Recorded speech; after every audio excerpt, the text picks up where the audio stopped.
on the screen as well, for you as well. And that's going to happen in just a second. All right. Hello, everybody. Welcome to your public town hall, the first of many that we hope. This town hall is hosted by the 71% Coalition, co-hosted by Black Lives Matter Utah chapter, Healthcare Workers for Palestine SLC, Green Wave, our local union CWA 7765, Salt Lake Artists Against Genocide, Salt Lake Community Bail Fund, Salt Lake Bakers for Palestine, the Church of Protest, and Utah Jews for Palestine, with refreshments provided afterward by Fane. We can't thank the community effort rallying around this idea. Can we please have a round of applause for our co-sponsors? Thank you so much.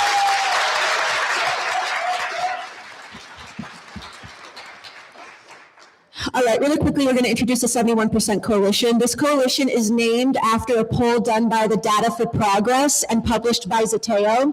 This poll found that 71% of likely Democratic voters wanted the U.S. to restrict or condition military aid to Israel. This trend to the left is not just prevalent in Palestine. Most of us want universal health care, affordable housing, clean water, and air. These are not radical progressive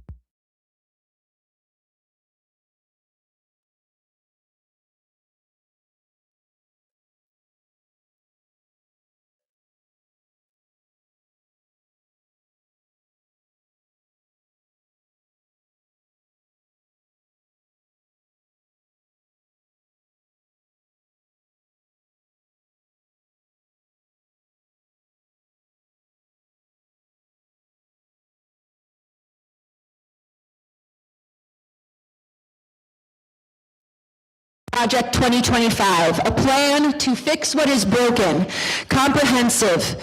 We're going to take policy to the politicians, and we're going to do that through this zine. We've written a manifesto for our community. It describes the political intentions of the 71% Coalition and our vision for where we want to be. This zine is incomplete. It is nothing without a community that responds to and changes it. You reading it makes it what it is.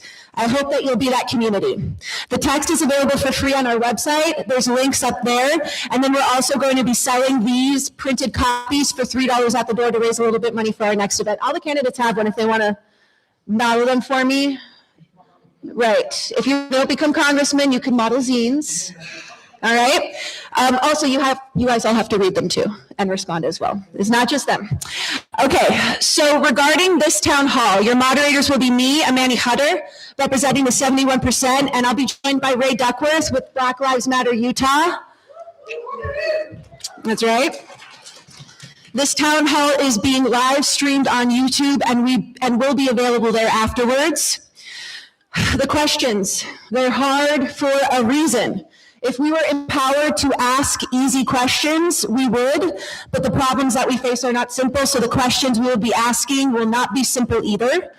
This requires the candidates and the voters to have discernment about how best to address these issues in a succinct way. Finally, we're on a schedule, people. We have this event planned down to the minute. We have very little wiggle room. We ask that the candidates respect this by abiding to the time limits when answering. For the two candidates who must leave early, please wait to be invited to do so. We ask the audience to respect the candidates and each other by keeping your voices respectful throughout. Thank you. We will now begin with candidate introductions. Each candidate will have 1 minute to introduce themselves. We're going to start with Nate and work our way down the line. Nate? Okay, there we go. Okay. Hey, everyone, thank you so much for being out here. Nate Mullen, current state senator, served in the Utah legislature for 4 years now. I'm really excited to be running for the seat. Excited to have the endorsement of Bernie Sanders in this race, who has been someone we love in this district and want to send someone to Congress who's going to fight for our community. We have seen Democrats stand back too many times during these tough fights that are being taken on right now. I just finished up the legislative session. We had some wins, we had some losses. It was encouraging to stand, frankly, with some Republicans who actually were frustrated with some of the extremism coming from their own party.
against the Republican supermajority of the Utah legislature, or most recently serving the national economic interest by working on trade issues in Washington, D.C. I spent my whole career working on behalf of Utah voters and Utah residents. Thank you, Michael. Oh, sorry, Derek, I apologize. Yeah. You're welcome. We'll talk soon. Salt Lake City! Thank you all for coming out today. How beautiful is it that the first convening for all the congressional candidates minus Ben McAdams, so let's not call that out, is being hosted by Black Lives Matter of Utah. And 71% coalition focused on the pro-Palestinian causes, liberation. This is what this district is about. And this moment is representative of what not only myself stands for, but whoever wins in this election is going to be doing when we go to Washington, D.C. Thank you, Levon.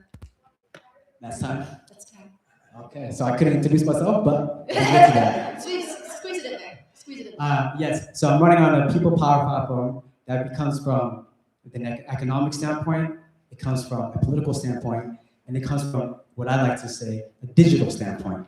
That means healthcare as a human right, childcare as a human right, housing as a human right, and holding big tech accountable.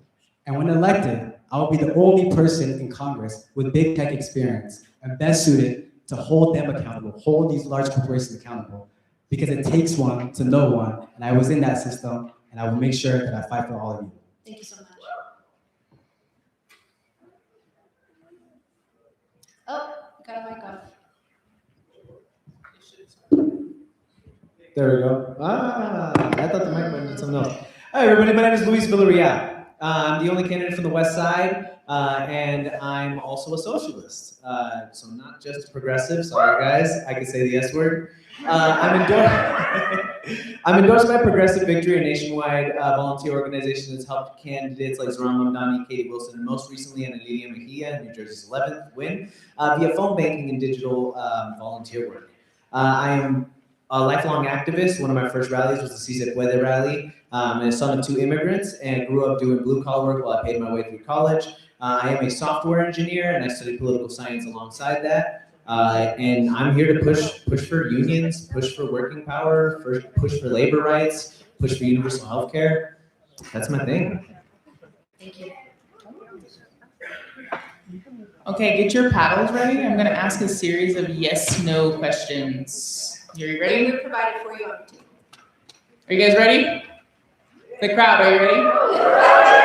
Okay. Israel is committing genocide in Palestine, and I will commit to using my platform to stop Israel's genocide of Palestinian people. I will use my platform to oppose bans on gender-affirming care for transgender youth. ICE should be abolished immediately. I will not support the re-election of Hakeem Jeffries as House Leader or Chuck Schumer as Minority Leader. I acknowledge that not condemning the genocide in Gaza contributed to Kamala Harris losing the presidency. I support eliminating fees for phone calls, commissary, and other necessities for people who are incarcerated. I believe higher education should be debt-free. I will support universal school lunches. We have pushed the environment past the point of no return. It's a no and a yes. We'll be hearing about it. Black Lives Matter. Every single day. I believe Housing First should be federally funded without treatment or sobriety conditions. I support ending 287G agreements that deputize local police as immigration agents. I support term limits on all public offices. I believe that if Kamala Harris had won the last presidential election, we would all be at brunch right now. I don't think so. Got him. Sweeping gun reform is necessary to stop the school shootings. Sweeping gun reform is necessary to stop the school shootings. Yeah, of course. I would be willing to swear an oath to not engage in insider trading as a member of Congress or any other elected office. I believe healthcare is a human right. Therefore, I support a single-payer universal healthcare system like Medicare for all. I commit to not taking AIPAC money or any other PAC money associated with the Zionist occupation of Palestinian land. I support eliminating cash bail nationwide. I believe in body autonomy, be it for women and their reproductive health or queer people expressing their gender identity. I believe in extensive and sweeping campaign finance reform. I support banning federal funds for facial recognition and predictive policing technologies. The crime of aggression, as established by the 1946 Nuremberg Tribunal, has been committed by Israel and the United States against Iran. Do you want me to get that one again? The crime of aggression, as established by the 1946 Nuremberg Tribunal, has been committed by Israel and the United States against Iran. It's a mouthful. Got it? Cool. All right, the next questions might require candidate responses, so you will be called on to respond, so please keep your answer short.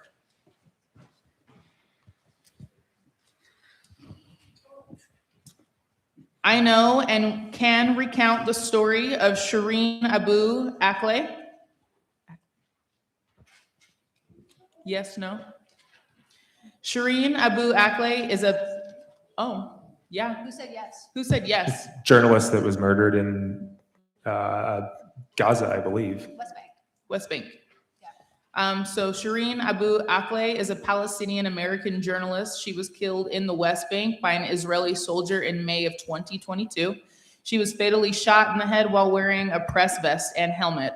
Later, Israeli police attacked her funeral procession, beating mourners and pallbearers with batons, trying to get them to drop her casket. Shireen Abu Akleh, long before October 7th. The next question is, I know and can recount the story of Trey Reed. Be honest if you can. Yeah, if you cannot, that's fine. Trey Reed was a 21-year-old Black student, and he was found hanging by a tree at Delta State University in September of 2025. His death was quickly ruled a suicide. In recent years, multiple deaths of Black men found hanging in public locations have been officially ruled as suicides by local authorities, including cases in Mississippi, California, and Wisconsin. If I score poorly at convention, I would consider dropping out of the race to back a candidate that has a better chance of defeating a moderate conservative candidate. Yes or no with your panel? Sorry, if I what? Read it one more time. Sorry, guys. If I score poorly at convention, I would consider dropping out of the race to back a candidate that has a better chance of defeating a moderate conservative candidate. Could you clarify whether it's signature gathered candidates or not included in that? We will not clarify. Thank you, Nate. Is it, yes or no to that? We good answers? Okay. Cool. If I make it through the primary in June, I will attend another town hall with the 71% coalition. That's the best answer right now. If elected to Congress, I commit to quarterly town halls with the 71% coalition. Okay. Thank you so much. We're going to move on to long format questions. We're going to be asking our questions specifically to a candidate. The candidate that the question is directed at will get 2 minutes to respond. Every other candidate will get 1 minute after. So for example, if the question is for Nate, he will get 2 minutes to answer to the best of his abilities, and then we'll go down the line through Ava, Michael, Derek, Luban, and then of course, Luis. All right, does that make sense? Any questions on that? Okay, the first question is for you, Nate. It's on the environment. The environment has been past the point of no return for many years. Critical carbon thresholds have been crossed, meaning fallout like the bleaching of coral reefs and the collapse of the rainforest are inevitable. These are critical systems that provide food and clean air for the planet. In 1970, the number of humans on Earth was 4 billion. The UN estimates by 2050, the population will be over 9 billion. The last century cast checks on the environment that this century will have to pay.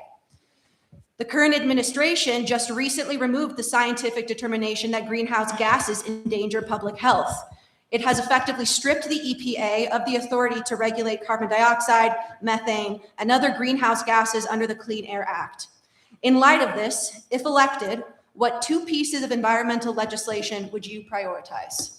I'm going to stand up too because I'm getting antsy. So appreciate that because that's a good follow on to the yes or no question that was asked. I think we have not crossed the threshold yet. I don't think we have work to do, and it is critical that we get to work right now. I've supported the Green New Deal. I think that is a critical piece of policy that we need to look through the entire range of and address how we can bring clean energy to our communities, how we can save Great Salt Lake. I think these are all going to be super important as we go forward. So I previously worked in the clean energy sector. I think clean energy is going to be a huge part of this in addressing where we need to go. We need to act quickly to reverse the very bad decisions that have been made by the Trump administration and the legislature here in Utah. We just got through a legislative session where the Utah legislature basically piled onto everything that the Trump administration is doing, cutting regulations, basically saying that state regulators cannot go any further than what the Trump administration is telling them they can do, which is the bare minimum. So we're going to be fighting this fight. We are seeing Great Salt Lake dry up. We're seeing 80-degree temperatures coming next week, which is going to devastate our snowpack and our watersheds. So geothermal energy is going to be a huge priority of mine. That's something I love to nerd out on. And then passing Green New Deal to make sure that we have economic and environmental justice for all of our communities. Thank you. Thank you. And I agree with the senator. The Green New Deal is exactly the type of foundation that we need because it elevates tax credits, it stimulates investment, but we also need to remember that the Colorado Compact expired on February 15th of 2026. That's how we receive our drinking water, but it's also how we protect our watershed. So when we talk about air quality, right now, the biggest deter and polluter is actually the Great Salt Lake. So the Great Salt Lake is evaporating before our very eyes, and we're seeing pollution, arsenic, all these toxic mineral dust rising up into our air. It affects our global air quality. Passing the Colorado Compact, making sure that the Great Salt Lake is its own entity in that legislation is exactly what I need to pass, and I'll work with Senator Gallegos and a bunch of the lower basin states to do so. We need to act now. We can still change climate change. Thank you. Okay, next question. We actually Oh, have to get to the whole line. oh, just kidding. Do I go? Everybody gets a chance, yeah. Okay, okay. Sorry, we got excited. Totally. We just Go want to ahead. ask more questions. Yeah, no, totally. Yeah, 30-second warning. I agree with Nate, and yeah, I think that one perspective we have to take is that we have made irreparable damage to this planet we've killed countless non-human lives, wiped them out because of our negligence and our criminal malpractice with the environment. But if we can't turn back the tide on climate change, but we can stop the deaths, we can stop the devastation. So I think the Green New Deal, I think the Colorado Compact are critical, important pieces of legislation to pass to just try and stem the tide. But we haven't lost the war, but we've killed a lot of animals and we've killed a lot of people in third world countries and in the process. Thank you.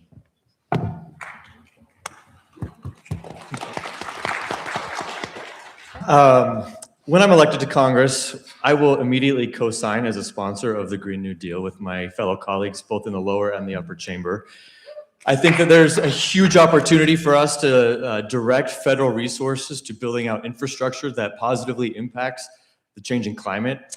As was mentioned by a few of my colleagues here on the stage, the drying and dying Great Salt Lake is an existential question. Climate change is impacting communities all over the world in very uneven terms. In fact, just today, there was an article in the New York Times that spoke about how our previous estimates of individuals who will be negatively impacted by rising coastlines there's millions of more people that are expected to be impacted. And so all of the data we're operating on there's a ticking time bomb here with the climate. And so we've got to move as quickly as possible to save lives and make sure that we have an economy that meets the moment in the future.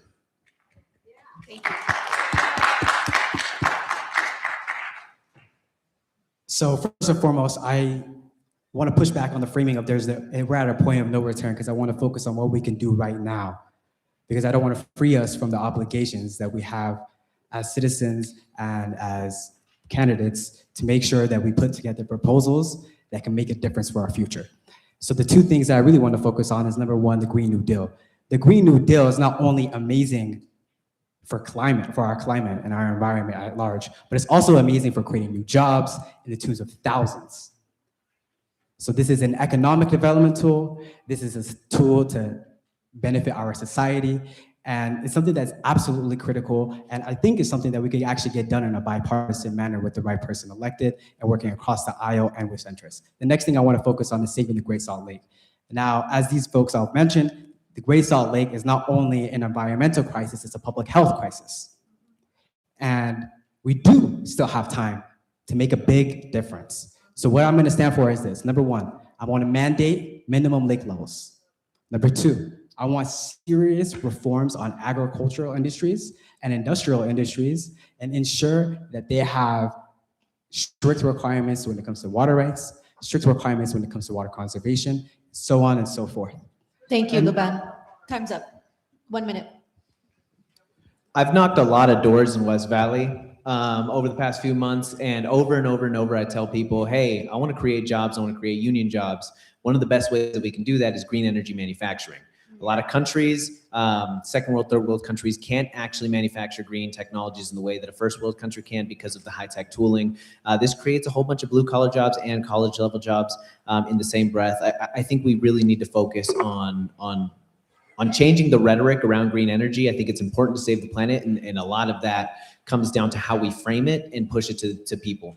A lot of folks are just not educated on the subject, and a lot of folks just want to initially push back. But if we push really hard on creating jobs and creating what I think are good paying union jobs, the transition to green energy just happens by a product of it being manufactured here and exported. So I think the most important aspect of this is creating the jobs and pushing that onto changing the rhetoric to focus around that. Because right now we're in an economic crisis. Thank you. All right. Okay, this question is for Derek Kitchen. Fascism relies on a weak opposition to thrive. The Democratic establishment has provided this. Democrats asked us to vote blue no matter who, except for progressive candidates with extremely high approval rates like Zoran Mamdani. If the Democratic Party is dependent on corporate donors and therefore committed to maintaining the system of capitalism, why should working class people continue to vote for Democrats instead of building an independent party that represents working class people? Great question. And I have 2 minutes, correct? You do. Okay. Well, first of all, I would definitely support adding additional parties to our system. I think that we would all be better represented if we had more than just two to choose from. That being said, in the two-party system, you're right. The Democratic Party, both here in Utah and around the country, has been taken over by corporate interests. I, as a candidate, have not taken a single dollar from any PACs, not just international PACs or corporate PACs, no PACs. The entirety of my campaign has been funded by individuals like you. So I think that this is an opportunity. Congressional District 1 is an opportunity to show what's possible in Democratic politics through our primary, that you don't need to have corporate money, you don't need to have PAC money in order to win. So what I will say as well is that the Democrats that I am aware of are towing the line. And in towing the line, primarily due to corporate interests, they've lost their spine. And so as we see both in Congress and at the local level, we've got to build power on the left. Here in Utah, Democrats are in the super minority in both the House and the Senate. So we don't even have the ability to override a veto from the governor. So I would say not only do we need to elect a progressive in this district, but we need to make sure that whoever runs in this district lifts every state house and state senate seat underneath it as well. We've got to build a majority, or we got to break the supermajority in the state of Utah, and we can do that by picking up 4 state senate seats, by the way. So for us, it's got to be about building power that's durable. Thank you. Luban?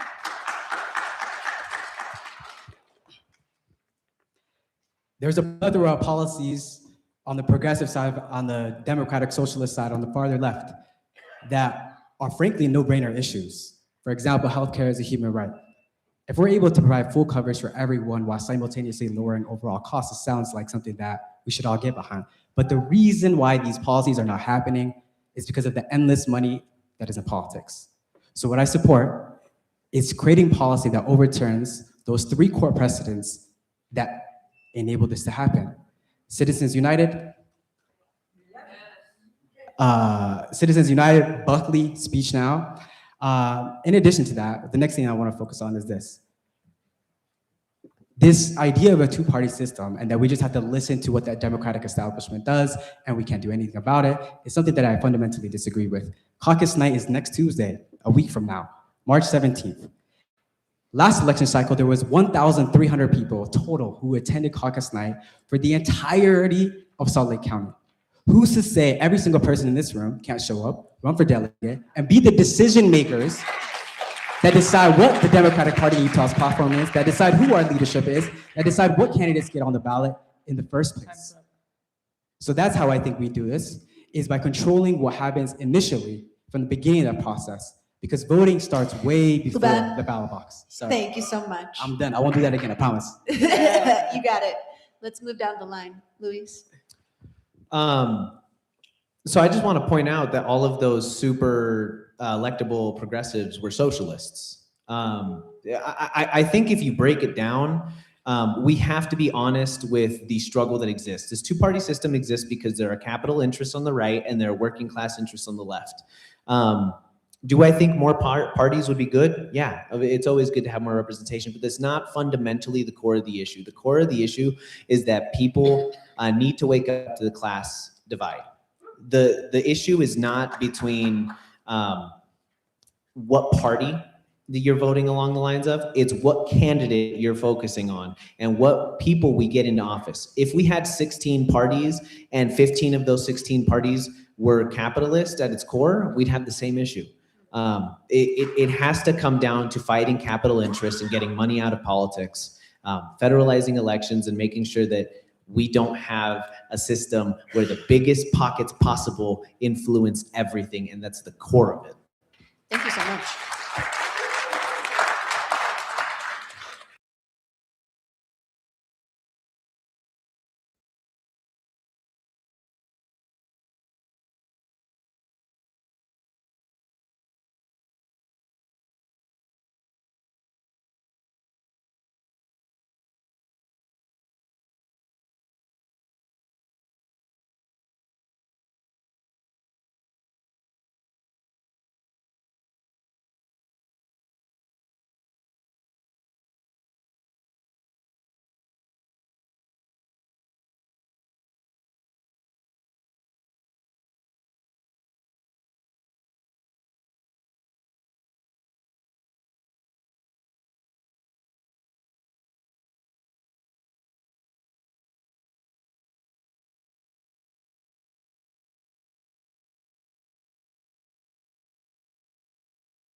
and that I'm not getting shit done that you elected me to do, like, here's a cot, take a seat, join me here. I mean, half the members of Congress, I think, are cowards, and if you just follow them around enough, they would break. And I think we need members of Congress, men or women members of Congress, who are engaging with the community at all times. We're running to be representatives. I don't know what the point is. If we're in office, we're not actually listening to people. We're not working to build strong coalitions. I mean, the Obama era, we left the cupboard bare on the bench, and here we are. We're the dumbest man alive elected twice. Thank you. One thing is clear, we need to have a winning coalition. And a Democrat in New York is going to look a lot different than a Democrat in New Mexico or Utah or Idaho, for example. But that being said, we need to have a vision for the Democratic Party that energizes the electorate at large. And so if we get a majority, to your point, Michael, if we get a majority in both the House and the Senate, and we can't pass Medicare for all, for example, if we can't work on mitigation for climate change, if we can't make sure that every toddler has access to pre-K and that every school-age child has a safe place to study and have a warm meal every day, then we're doing something wrong and our party is failing. So we've got to hold our leaders accountable, and we got to make sure that in the primary process we're doing right here, we are putting forward candidates that can stand on business and can build a coalition to get us across the finish line. Because by the way, this election is going to mean that we still have 2 years of Donald Trump. So we got to have a Democrat not only representing CD1, but Democrats all throughout the country that are prepared to stand up to fascism. Thank you.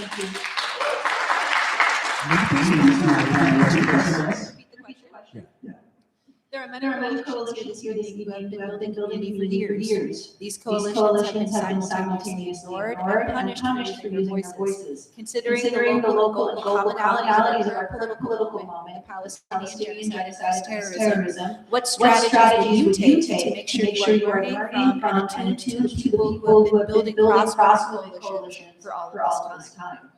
This is a great question. So first and foremost, if you guys visit my website, wedownforcongress.com, you'll notice something different, something that's unique on that website.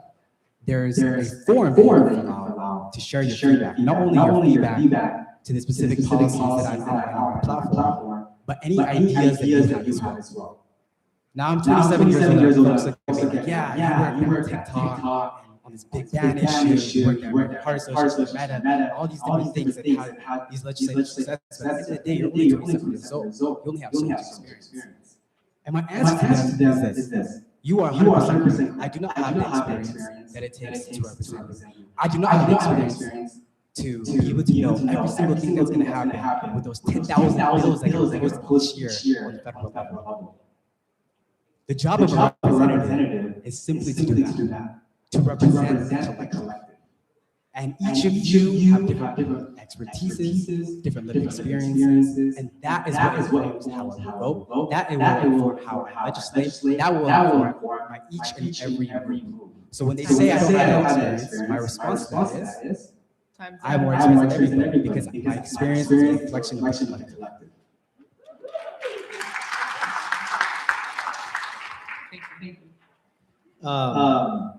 Most of my volunteer force and the folks who have endorsed me are local leftist organizers, local protesters, local people who leftists who are out there trying to put together mutual aid protests or things of that nature. I've helped out with some of those things.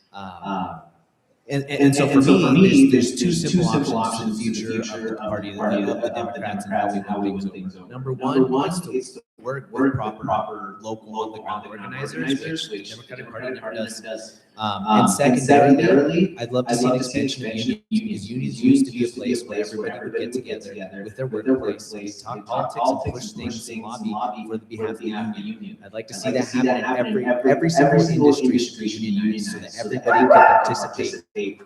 You know what I'm saying? So everybody can participate in politics that used to be the norm. We can bring it back to unions and local organizing. Thank you. Thank This you. is what I do. I'm the only union endorsed candidate on on stage. stage. I built coalitions in the Congressional Progressive Caucus because one of the largest constituencies in Congress wants me to show up and work with them to get Medicare for all passed. That's why Sanders endorsed me. That's why dozens of local elected officials have endorsed me. And if you talk to folks who are advocating up at the Capitol on immigration, on Medicaid, all sorts of critical issues that matter to our community, the direct quality of life here in Utah, they can endorse publicly because they're nonprofits, but these folks know me because I show up. When they ask me to say something on the Senate floor, I'm willing to say that whether it's going to be popular on the floor or not. And I think that's what we're going to keep doing. We're going to keep building a coalition ready to win and to actually implement these ideas that we're talking about. It's great to have the endorsement of Green Wave, who has been supporter of this event, and we will keep working to bring more people to the table. That is, this is not a campaign about me, it's about what we can do in DC to help Utah. We have lacked a voice there for so long.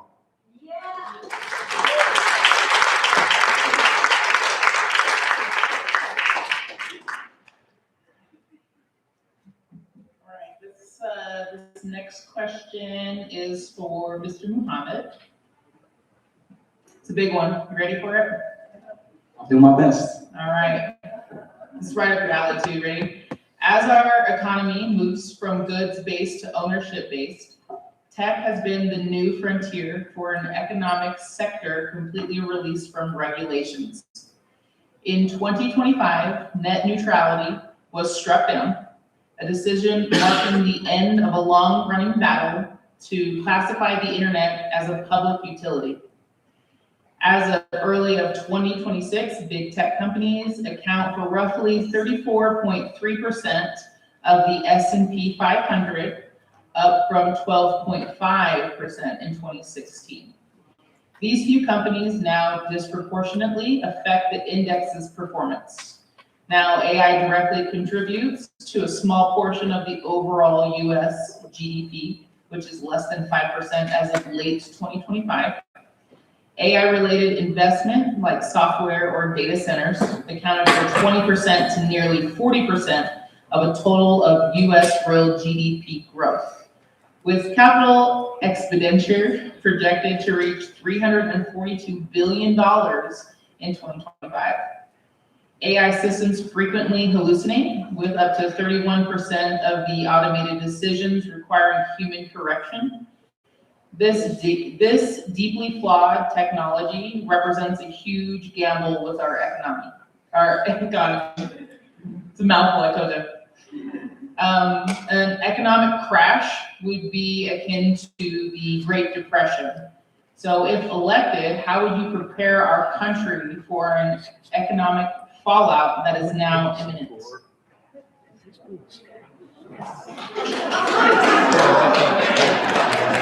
She was not lying that was complicated. I'll do my best. You have 2 minutes. I think if there's one time that I need more 2 minutes, it's this one. Okay, I'll try to keep it succinct and to the core issues at hand that I think are most prevalent in tech. So I resigned from my role on the public policy team at TikTok. I was fighting avidly against the proposals to ban it, but as Larry Ellison and firms from the UAE and other interests decided to come in and acquire the business for motives that I am not aligned with, I resigned in protest. And I've returned home to fight for the people, to use my experience, my expertise, what I've learned, to hold them accountable. Now, the way to address fundamentally the top line issue here is the monopolistic behavior. Strict antitrust laws, we need to break up a lot of these companies. We need to make sure that each and every one of our investments are sound. We need to make sure that there's not all these speculative things that are happening and inflating the valuations of AI companies. We need to make sure that there are strict environmental standards on data centers, where I actually disagree with Bernie Sanders' standpoint of saying we need a moratorium on data centers. Simply put, I need my phone to work. I want my technology to work. I want my hospitals to be able to work. But there's a world where we can have serious tech accountability, strict standards for water conservation, making water neutral or water positive, make sure that we are using 100% renewable energy, make sure that we are not placing data centers in places that are water stressed. There are substantive things that we can do. But the solution is not banning a platform like TikTok, banning people from making data centers. No, the solution is coming up with sound ideas, consulting with people like yourselves who have these different expertises, and coming up with something that actually builds a better future. The difference between myself and other people is I'm not going to tell you an answer that I don't know. If I don't know, I'm going to tell you I don't know. But I'm not going to be up here to tell you things performatively, simply trying to score political points and spewing rhetoric. So you can count on me to be the one person in Congress that understands big tech and that will demand a national privacy law, akin to the GDPR, that will require these environmental standards for data centers, that will make sure that AI is creating jobs, not taking them.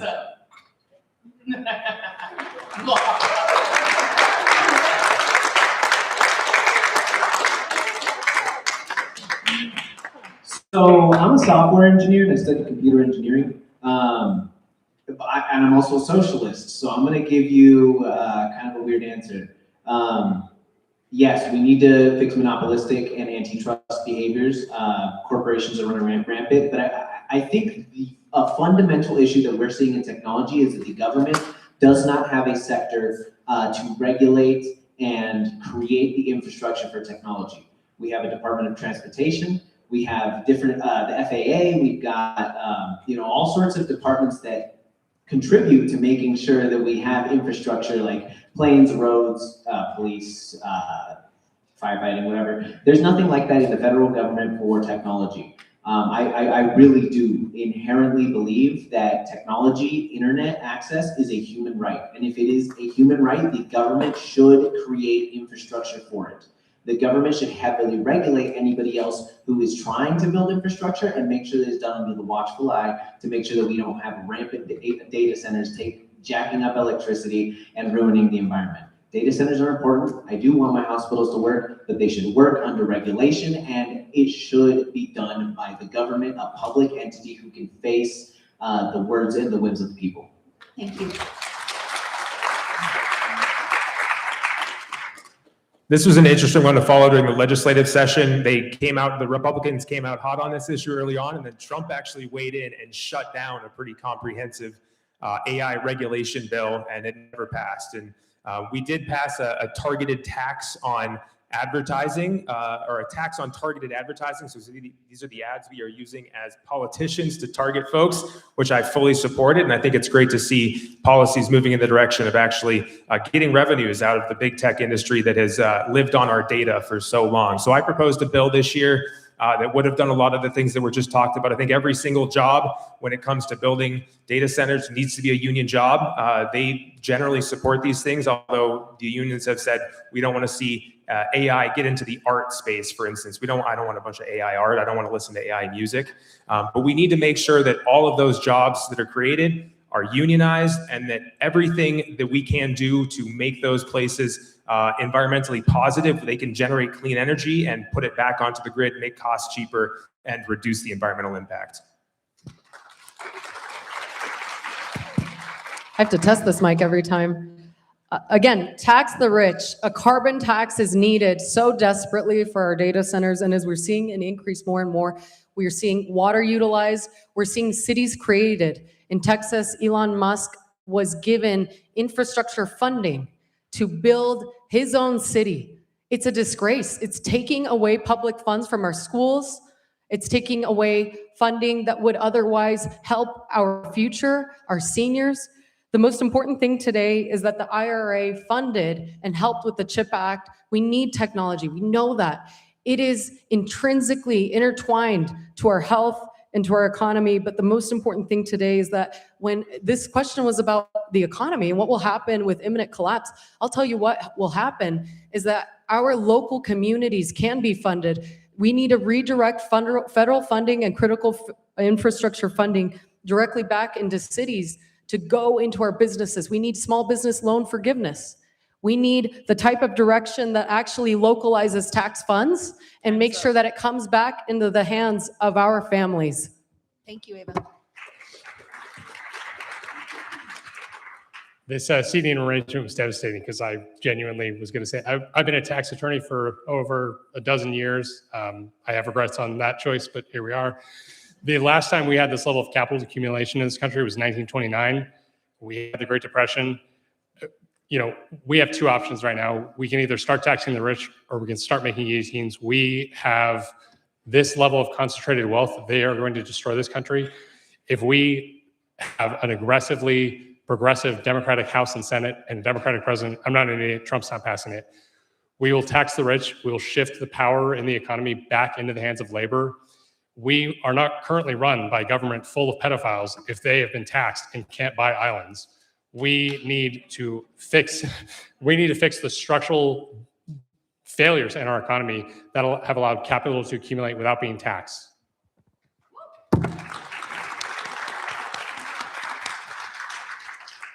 I really appreciate this question because I'm really worried about the underlying liabilities in our economy right now. If you look at the Magnificent Seven, we're talking NVIDIA, Amazon, Meta, et cetera, OpenAI.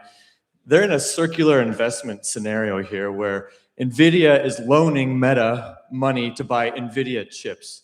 There are some deep liabilities that we have in our economy that make me very worried. So I'm really appreciative of the question.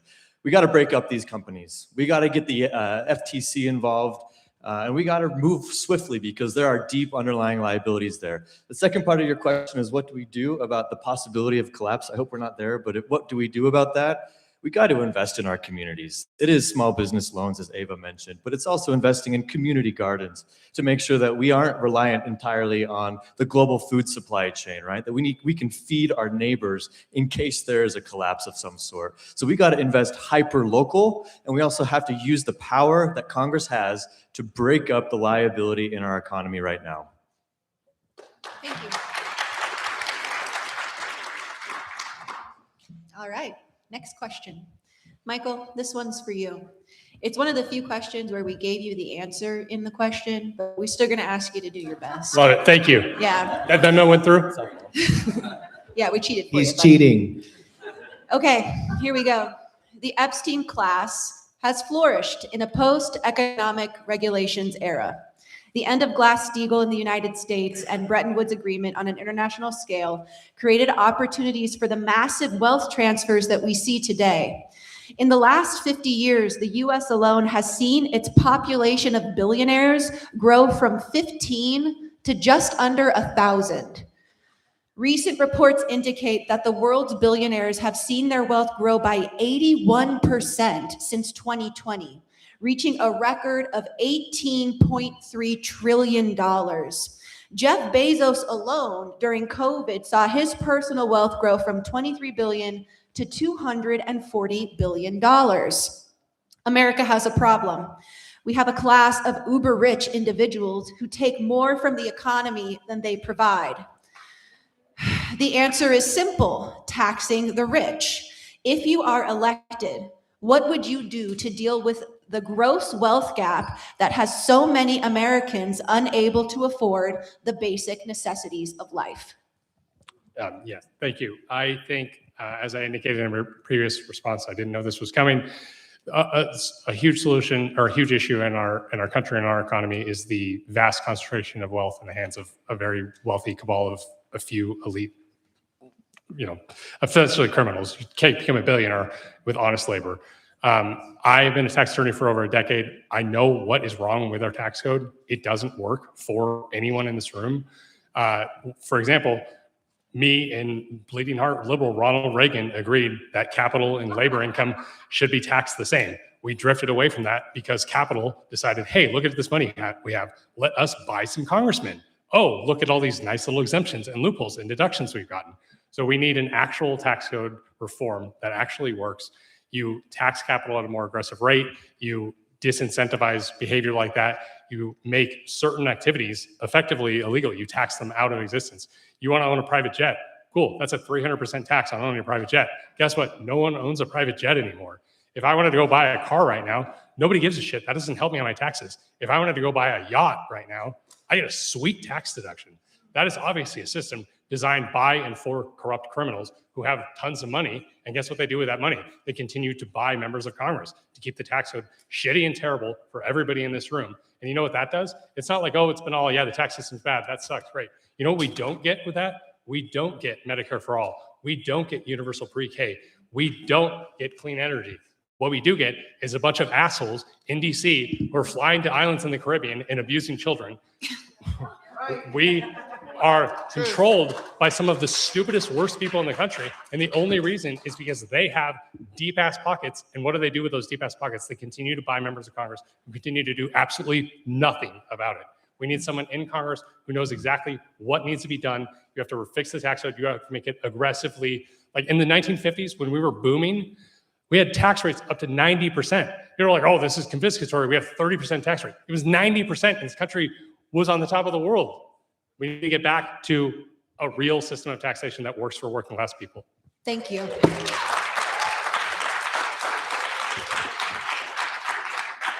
Okay, so with my 1 minute response, I'm going to endorse everything that he just said. But I'm going to emphasize taxing the rich, yes, but we also have to get money out of politics. And I think that that's a real problem that we have, not only at the national level, but you see it in spades here at the local level as well. Just ask anybody who's currently elected what the pressure exists in terms of soliciting local dollars from housing developers and others. There's a lot of pressure on politicians when it comes to money. So we got to get money out of politics. I'd also like to quickly say that when we speak about Larry Ellison and some of the others, CBS, right? They just purchased HBO and Warner Brothers, right? And look at what they're doing when it comes to censoring the media. So we got to break up the monopolies that exist. And I'm really concerned with what's going on in terms of the censorship that we're seeing. And this is a money question. So getting money out of politics and taxing the billionaires so that we can fund pre-K and we can get community gardens and we can make sure that we have Medicare for all. This is all, if we're going to be bombing Iran every day, we should be able to fund Americans here at home. So we got to do it.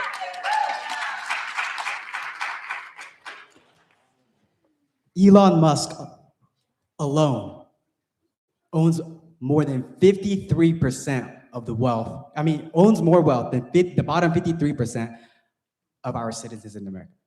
The bottom 53% of all of us throughout the United States have less wealth than Elon Musk. If that doesn't tell you that we need a wealth tax, I don't know what does. So Ro Khanna and Bernie Sanders, so shout out to you, my friend, have introduced a new plan that will raise $4 trillion. Previously, Elizabeth Warren and Bernie Sanders introduced a different plan for a wealth tax, about 3%. That 3% for every dollar above $1 billion would raise $200 billion every year. With that, we could pay for paid parental leave for 12 weeks, universal childcare, universal pre-K. We could double every single teacher's pay by doing this. But we don't even need to do this. We do need to do this. But even without this, simply reversing the 2017 tax cut by Donald Trump for his wealthy buddies would be able to fund these different measures. But for any of this to happen, phase one is exactly what Derek said, which is getting the endless money out of politics. Thank you, Laban. I'm the socialist, so tax the rich. So I really want to be clear on one thing. Taxing the rich is the first step, and it absolutely needs to happen, but we also need to stop the creation of capital and to stop the creation of billionaires. One of the most important things to me, in my vision for the future in the United States, is we have to get the cultural zeitgeist focused around collectivism. One of the strongest ways that we can do that is by unionizing every workforce. And I hate to beat a dead horse here, but it's the truth. If we can introduce democracy into the workplace, we create less and less billionaires by making sure that the money that gets created from any company, from any business, gets funneled downwards into the people before it piles up at the top. So yeah, tax the rich, unionize. We need to get the money back down to where it belongs, not in these financial circles up at the top.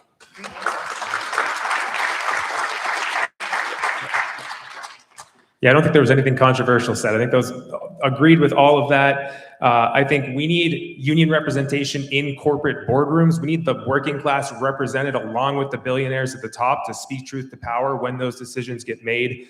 Here in Utah, over the last couple of years, I've proposed a couple of bills or amendments to raise taxes on people making over $1 million a year, of which there are about 20,000 in Utah.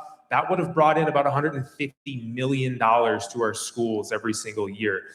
Rather than just paying for more rich people to go spend time in on their yachts or whatever, we could be investing in our communities here in Utah. So I think even Mitt Romney is acknowledging that we need to tax the billionaires. I don't know what the number is. It's a lot higher than it is right now. It's 50% or more, I would think, is what those top rates should be. And everyone else should be probably paying a bit less. And so I think there's a balance there to be struck by really looking at the people at the upper echelons and tapping into them a bit more and letting working people off a little bit easier. Michael, I'm going to need you to be my tax attorney, just so you're aware. The city might need to hire you here soon. Besides taxing the rich, we need to prosecute the rich. And I want to make that very clear that our public deserves justice. What we have today are criminals, people that are raising insulin costs to kill off individuals that need it. People are making sure we have developers today that are outpricing all of us with the intention of taking over our city for their own benefit because they see this as our playground. We have corporations today that see themselves as individuals. That needs to be uprooted. But most importantly, what needs to happen is to combat affordability, we need to eliminate taxation for just existing as working class people. Why is it that we're the backbone of America when supposedly in capitalism, it's supposed to be businesses that feed the rest of us? We are the labor of America. We are the backbone. We do not need to be punished for it. Thank you so much. Luban, I understand you may need to leave us at this time, or are you going to stay the whole event? You do need to go? Okay, we're going to invite you to go at this time. Luban has a prior commitment, and we're super lucky that he was able to come for as long as he did. Can we have a round of applause? Thank you, Luban.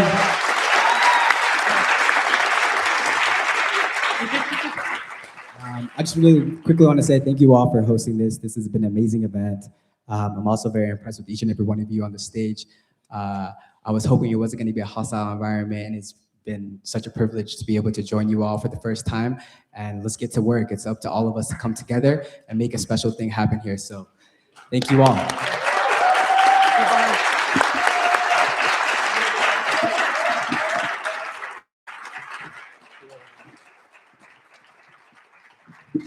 Also, thank you for the water and the dates. That was very thoughtful. For you, Habibi. Thank you, Luban. Safe travels.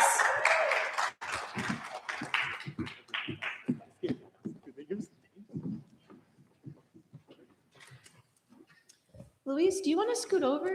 Do you feel lonely? Do you feel too close to us? Bring your side. Far left. Oh, maybe you all must join him. So I was just about to say, from my perspective, I'm farthest on the left. So. All right. Happy where you are. We love to see it. All right, we'll continue Don't on. insinuate anything from this. Okay, are you ready? Are we having a good time? Okay, this next question is for Luis. Are you ready? History lesson is also involved. Hit me. Okay. Right, sorry. Always. Oh, I apologize. I was going to suggest, in case the audience needed a potty break. We don't have time for potty breaks. I'm sorry. Are you guys ready to roll? Yeah? Okay, let's roll. Legislation such as the 1947 Taft-Hartley Act, along with many states' right-to-work laws, have severely limited unions' abilities to organize and negotiate in the U.S. companies, including Amazon, Starbucks, Trader Joe's, Apple, and Tesla, have intensified anti-union campaigns, including the use of consultants and illegal firing of union activists. Despite high public approval, nearly 60 million workers who want to be in a union cannot join one, leading to stagnating wages and a rising income inequity. You got it. And dangerous working conditions. So on top of that, the way the American unions are structured through exclusive bargaining agreements and automatic dues lead to American unions being ineffective, weak, and spectacularly wealthy when compared to European counterparts. In light of the atrocious wealth gap in this country, how would you, if elected, renew America's relationship with a worker-owned, union-centered economy? I love this question. I was raised by a union. My dad's been a carpenter for over 25 years and a member of the Carpenters Union. When my son was born, who's 3 years old, he was in the audience. He might have left by now. He cries a lot, as children do. I joined Teamsters Local 222 working at UPS. And so for me, unions have been instrumental in who I am as a person. And not only that, as a leftist candidate, here's the truth. We need to guide Americans towards a future of collectivism. The truth is, we can sit here and scream progressive all we want. What is progressive but being leftist? What is progressive but being socialist? And so for me, the truth is that we need to guide people towards this idea of collectivism. And the path of least resistance, in my view, is unions. People in general just understand that at a core of its basis, a union should be good. I mean, I live in West Valley. Everybody knows if you work for UPS, you've got good benefits and you got good pay. Everybody knows that, right? I've been knocking doors all over West Valley and asking people, what it is that they want and telling them about my platform. And I tell them over and over, I'm focused on expanding unions and blue collar work. And you know who's that's pulling? That's pulling a lot of folks that are genuinely disillusioned and not involved in politics very much, who sometimes just vote Republican because they feel that's like the right kind of thing to do, right? I don't know. And so we could win back the blue collar world. We could absolutely demolish in that if we focused on expanding workers' rights, and that's through unions. We can get people to understand the simple nature of socialism and collective thought. That unions are socialism at their core.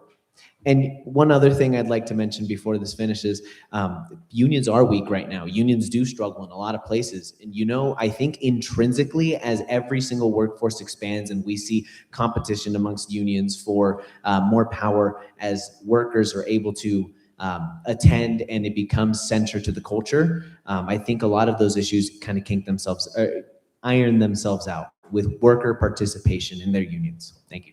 Thank you.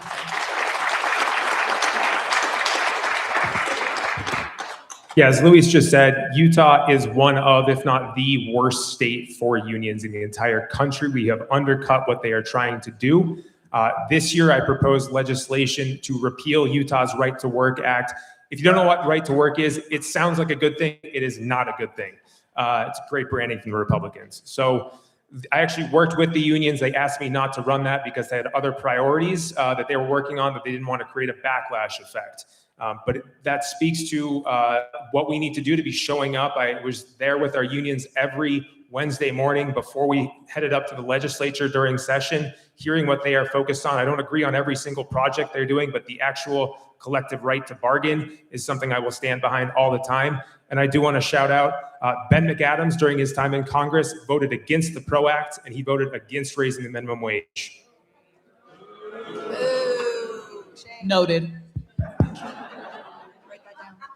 And I will pass the PRO Act and I will raise livable and minimum wages. But no, in all seriousness, I want to talk about how the PRO Act helps us standardize federal collective bargaining, making sure that it's in every workplace, regardless of what you make, whether you're part-time or full-time worker.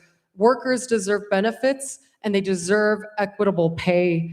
But most importantly, I want to recognize what we have today is the opportunity to take our public institutions and federally unionize them as well as locally. Here in Salt Lake City, we represent AFSCME, we represent SLC Fire and SLC, even our other unions, and we are the only city that unionizes it. One of the best ways to enhance our public economy is actually by making sure that the public realm continue to invest in unionization efforts. Again, I believe in regional collective participation. As your congresswoman, it's important to me that each of our cities and our county unionize. Can I ask you to quickly repeat the question? Sure. I love the sound of my own voice. You're welcome. I didn't read it. No, I was like, do you want me to? I was looking at actually Ray did. when I asked. love it, yeah. I didn't say the name, so it's on me. Okay. One moment, I adjusted my paper. Okay, So legislation such as 1947 Taft-Hartley Act, along with many states' right to work laws, have severely limited unions' abilities to organize and negotiate in the U.S. companies, including those companies are Amazon, Starbucks, Trader Joe's, Apple, and Tesla, and they have intensified anti-union campaigns, including the use of consultants and illegal firing of union activists. Despite high public approval, nearly 60 million workers who want to be in a union cannot join one, leading to stagnating wages and rising income inequity and dangerous working conditions. On top of that, the way that the American unions are structured through exclusive bargaining agreements and automatic dues lead to American unions being ineffective, weak, and wealthy when compared to the European counterparts. In light of the atrocious wealth gap in this country, how would you, if elected, renew America's relationship with a worker-owned, union-centered economy? Thanks, Ray. Yeah, so if elected to Congress, we need to build back unions in this country. That has been the backbone of a fair economy, of a labor movement in the country. If elected, I would pass legislation putting worker reps on corporate boards. I would repeal the Taft-Hartley Act. That has to go. I would bar right-to-work laws, which Taft-Hartley Act permitted. I would raise the federal minimum wage to at least $20 an hour tied to inflation, put more money in the hands of labor, take it out of the hands of capital. I would also pass the PRO Act. I would ban gig worker treatment. That's just an excuse by companies to give less of a shit about their employees. And I would pass universal health care, because a huge issue that we have in our country is people being locked into jobs that they don't want to keep, because if they get sick, they might not be able to go to a doctor. Our country went through 2020, went through COVID, and we had too many rich assholes in Congress who decided we're not going to fix this job locked healthcare issue. So I think that's the way you build back worker strength in this country. Thank you.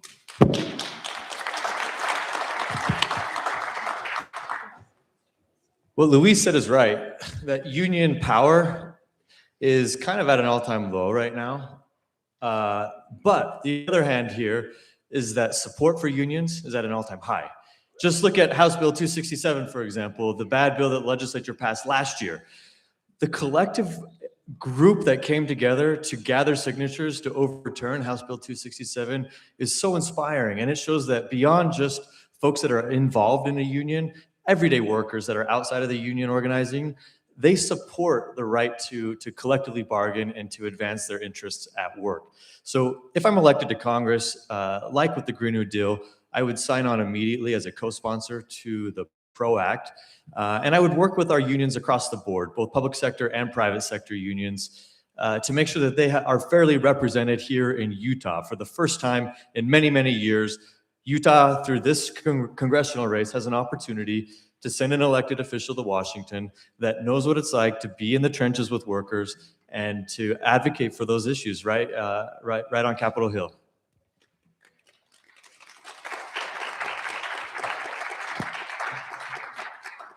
Thank you.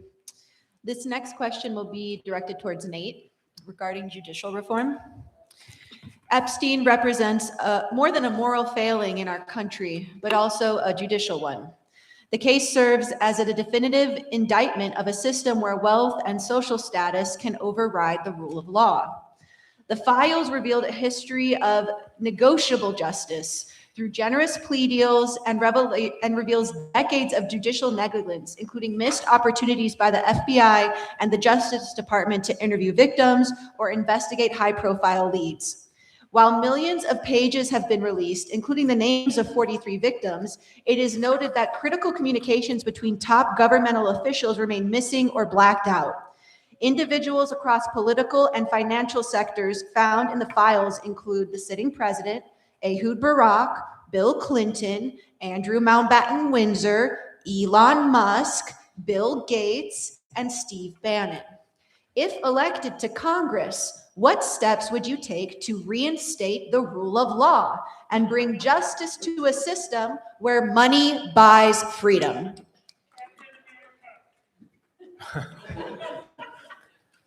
Thank you. This is a critical one. I think it doesn't matter what party, what industry these folks come from, they need to be held accountable.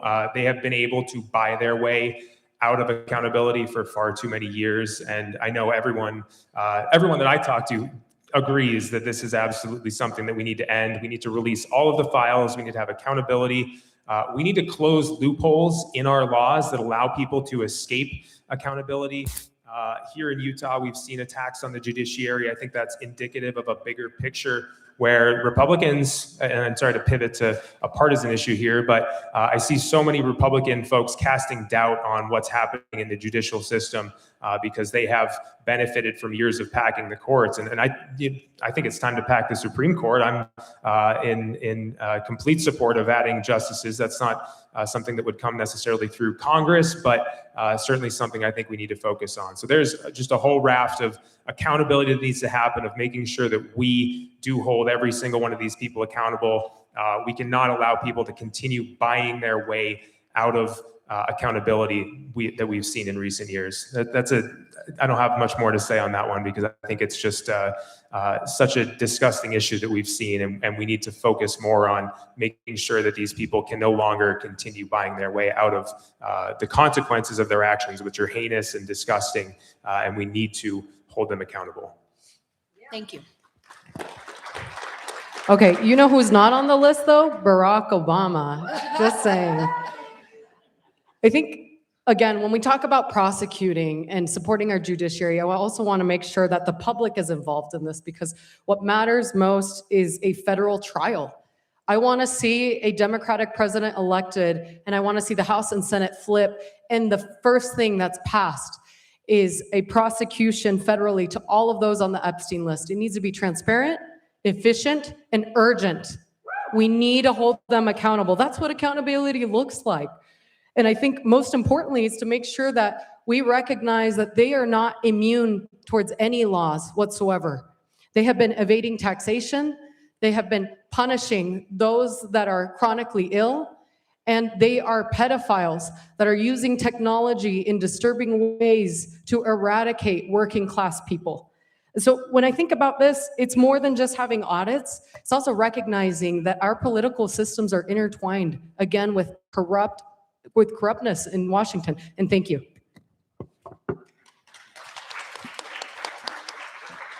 I completely agree that we do need public trials. We need accountability. People do need to go to jail.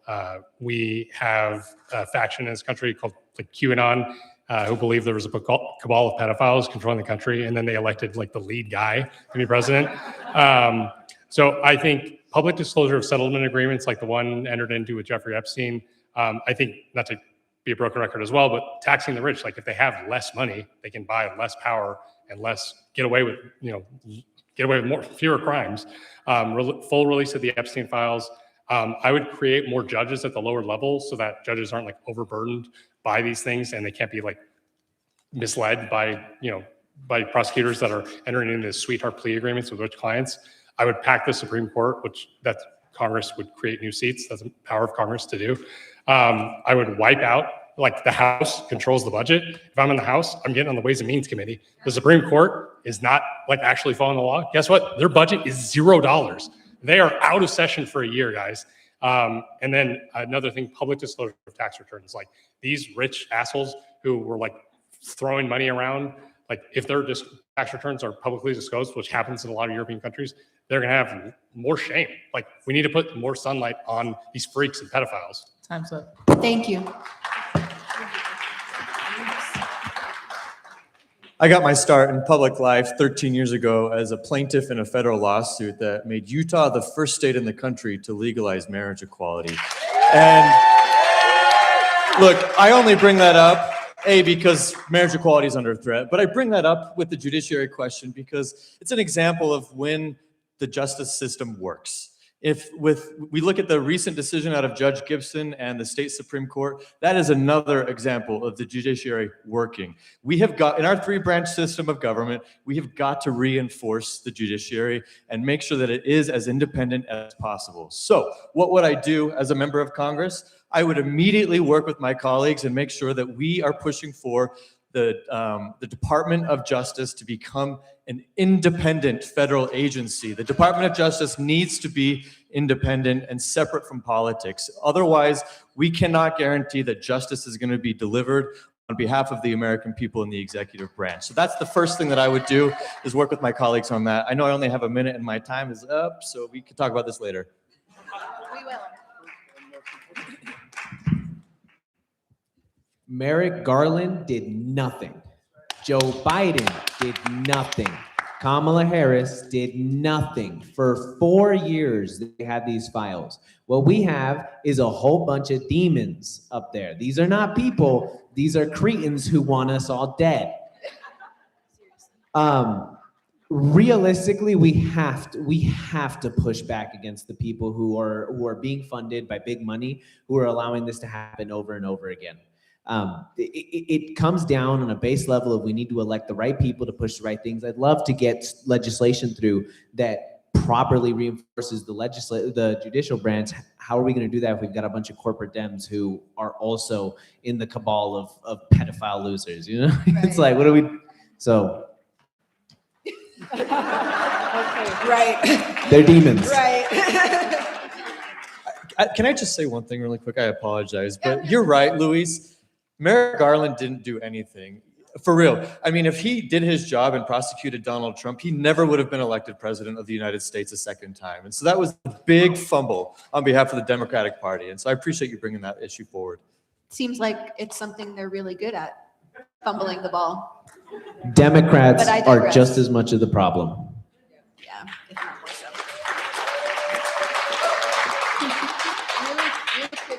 Really quickly before we move on to our next question, Nate, do you have to leave us or are you able to stay? Okay, perfect. Never mind. Let's move on. Okay, you ready for the next question? The next question is for Derek Kitchen. The current administration has successfully stacked the U.S. Supreme Court with a 6-3 conservative supermajority. This supermajority has frequently used the emergency docket to issue high-impact rulings on immigration and executive powers without full oral arguments or traditional briefings. In 2025, the court sided with the administration in nearly 94% of its cases. Because of this, we have lost Roe v. Wade. Federal district courts can no longer issue nationwide injunctions, and immigration officials can now use race and ethnicity to establish reasonable suspicion for roving patrols. The court is currently debating whether a president has unchecked power to fire members of independent boards like the FTC or the Federal Reserve Board without a court reviewable reason. With decisions like birthright citizenship and the Alien Enemies Act on the horizon, what would you do if elected to reform the Supreme Court? We should be running for Senate. Next time. Thank you for the question. What I will say is I'm in favor of wholesale Supreme Court reform. Right now we have 9 justices, and Donald Trump has had the unfortunate pleasure of being able to appoint a handful of them and build a conservative majority on the court that has led us down a very dark path. We should be expanding the court have 1 justice for each circuit court. That would automatically bring us up to, I believe, 13 justices. I'm in favor of term limits for the Supreme Court. In my mind, and I'm just speaking from the hip here, but I would think like maybe 18, 20-year Supreme Court limits would be appropriate for me. And then, of course, I believe, honestly, that there's room for a revolving appointment process. I think if you're elected for 1 term as president, you deserve 1 Supreme Court justice. If you get 2 terms, you get 2 justices. And I think that there's a huge room for opportunity in terms of Supreme Court reform. Obviously, you need to build a winning coalition, a winning majority in order to get there. And you need to have a president that's willing to execute on the matter. But I will say there was a recent decision just a couple of days ago that reinstated Carrie Lake to Voice of America. And so I think, you know, the lower level courts are showing up for us in ways that the Supreme Court isn't. But Donald Trump has had historic numbers of federal judicial appointments. And so even the lower level courts are at risk these days as well. So guess just long story short, I'm in favor of a wholesale Supreme Court reform.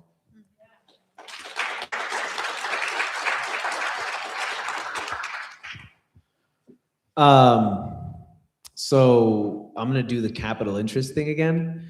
Clarence Thomas, for example, on the Supreme Court, is that his name? Someone? Yeah. Yep, thank you. How much money has he received through, they did a study on him, right? They looked into it and he's gotten so much money from yacht trips and vacations with a bunch of billionaires making money to influence decisions. The Supreme Court and our justice system is just as susceptible to money as any other portion of our government. And currently, I think even more so. I mean, we have to get money out of all sectors of politics. And the justice system is has no place to hide from that, right? And so we do need to get more justices. We do need to reform. I mean, realistically speaking, the justices that are there, they've given Donald Trump immunity because he's president, right? Like, that should be prosecutable to destroy the fabric of democracy in this country so much. Right? What are we doing here? So, Supreme Court needs a lot of changing. We need to get money out. We need to get partisanship out. Yeah. Thank you.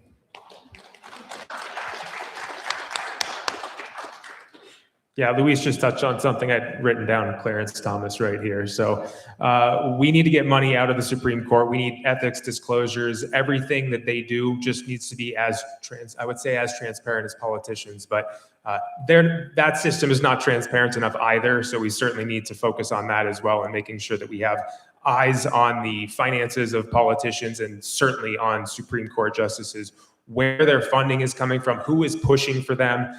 Utah has really strong ties to some of these organizations that have pushed extremely conservative justices, the Federalist Society, and there are some other, I think it's Leonard Leo has pushed for all of these very ideological people to end up in our courts and on the Supreme Court that are making decisions that are really impacting so many aspects of our lives that we don't even realize, whether it's climate issues, whether it's immigration. These things are absolutely critical. And so we need to have full transparency. We need to know who is being appointed, what they are getting from their supporters, and where they are being pushed from.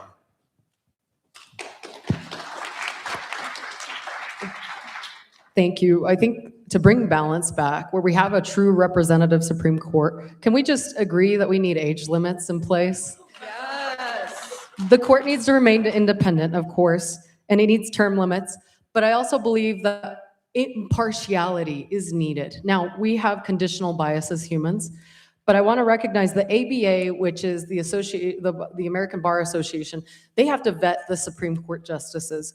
But the ABA also has the power to strip away their bar licensing. This is something that we know when we talk about the Supreme Court justices that are guilty of corruption of all types. They need to be stripped of their legal practices. They should not be representing us, let alone deciding who is immune and who isn't.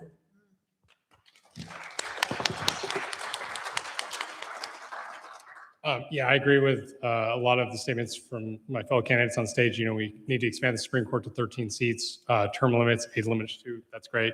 If I'm in Congress, we need to flood the zone with lower level judges. Just decapitate the Supreme Court from making decisions on all these issues by just having lower level judges everywhere making so many decisions. It's like, make them play whack-a-mole. Like, how many rights can they strike down at a time? And including immigration judges. Like, our immigration system is burdened by the fact that, like, we've done it on purpose. We have, like, very few immigration judges with an overloaded docket. And again, circling back to what I said earlier, like, we need public disclosures of tax returns. Like, if Clarence Thomas had to disclose his tax return every year, and we saw the yacht trips and RVs he was being bought, sunlight is the best disinfectant here. And then, like, I'm running for House, obviously not running for Senate or presidency, but we need people who are in this, like, Democrats in the Senate who are actually fighters and not shitty cowards. We need people who, like, will stop every action of the Senate when they're putting in another shitty Supreme Court justice. They filibuster, every single one of them filibusters, impeach Thomas, impeach Alito. And then if we had a Democratic president, like when Biden was president, Roe v. Wade's overturned. Guess what? If you need an abortion, go to any federal facility, any VA hospital, you'll get an abortion. Federal law, which is like, ignore the Supreme Court when they are breaking the law. They don't get to decide everything. They made that up. Marbury versus Madison is made up. We can decide for ourselves, people.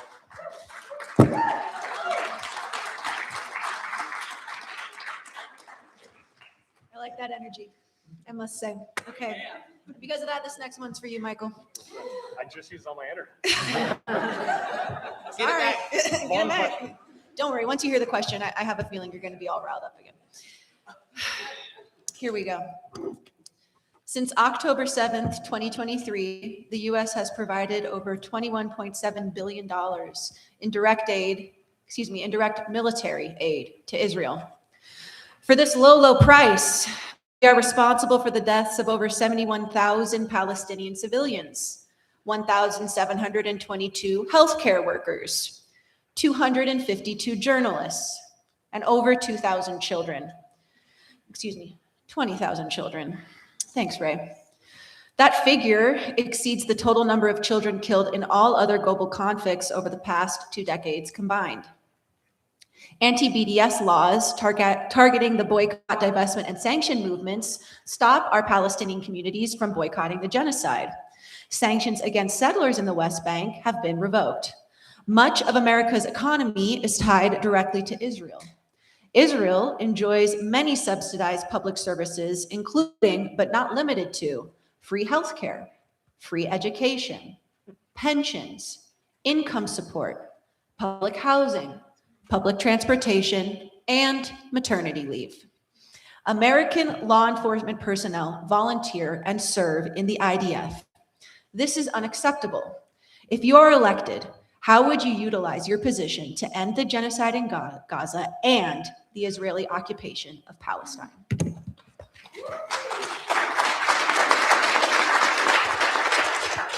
That was illuminating. So we do have universal health care. It's just in Jerusalem. Right. Okay, that's great. You Okay, have to move. I'm so glad that we're paying for that. That's amazing. Yeah, I mean, we are funding a genocide. Everyone here agrees with that. I'm not going to win over any converts by saying that. Like, we need people in Congress who refuse to pass 1 cent of aid, period, not military aid. No more money to Israel. Like, we in the year of 2026 have some of the worst allies. We have Saudi Arabia, we have Israel committing a genocide. Like, we're gonna have North Korea. Like, we almost had North Korea when Trump was writing in letters. Like, we have some of the worst people. We need a Congress that seizes control back of foreign policy, that controls the purse again. We need members of Congress who refuse to back down and refuse. Like, the money is the thing. Like, we can give speeches, that's great, blah blah blah. Who cares? Like, if we had every member of Congress gave glowing speeches about Israel and then refused to pass money, I would take it. That's great. Like, that is what we need. We need them to, if Israel doesn't have U.S. military assistance and money flowing in, they will not be able to continue prosecuting their war because they will need to put that money back into providing their own, their own healthcare, their own social services, instead of sucking off the teat of the American taxpayer.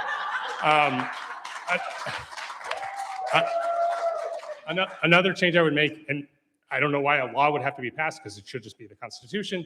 Anti-BDS laws they violate the First Amendment. So obviously we're not enforcing that because, again, we're run by the worst people. But passing a bill in Congress, just spelling that out, making it clear that an anti-BDS law is a violation of the First Amendment. Like, we've chosen speech that we don't like, and it's because it happens to upset one of our allies who's, again, committing a genocide. These are great policy choices we're making. Bravo, DC. Sorry. Yes. Thank you. Bravo. Yes. And again, taxing the rich would do wonders for that as well. If Northrop Grumman's stock price goes down, they're not going to be funneling as many weapons to Israel. It's weird how it all comes down to taxing the rich at the end of the day. It all comes down to money. It all comes down to money. Unions and money. Thank you. I think obviously we all agree on what's going on in Israel and Gaza right now. The United States, unfortunately, has blood on our hands given the situation, as you outlined. And I appreciate you all coming together to highlight this issue. My hope is that the general public in America who aren't here tonight are also in agreement. I think they are. We have to have a brand new foreign policy going into the second half of the 21st century. We have really fumbled when it comes to the way we engage internationally.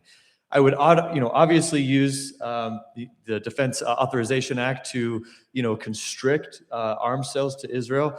I would also like to see parity for development in Gaza and the West Bank. I think if we're going to give $30 billion to Israel, we should be at least appropriating that much, if not more, to the reconstruction of schools and hospitals and roads and everything else in Gaza and West Bank, and also creating a place for them to have a state of their own and international recognition. I think the United States has an opportunity to recognize Palestine as a state, and we got to do that before any peace is possible.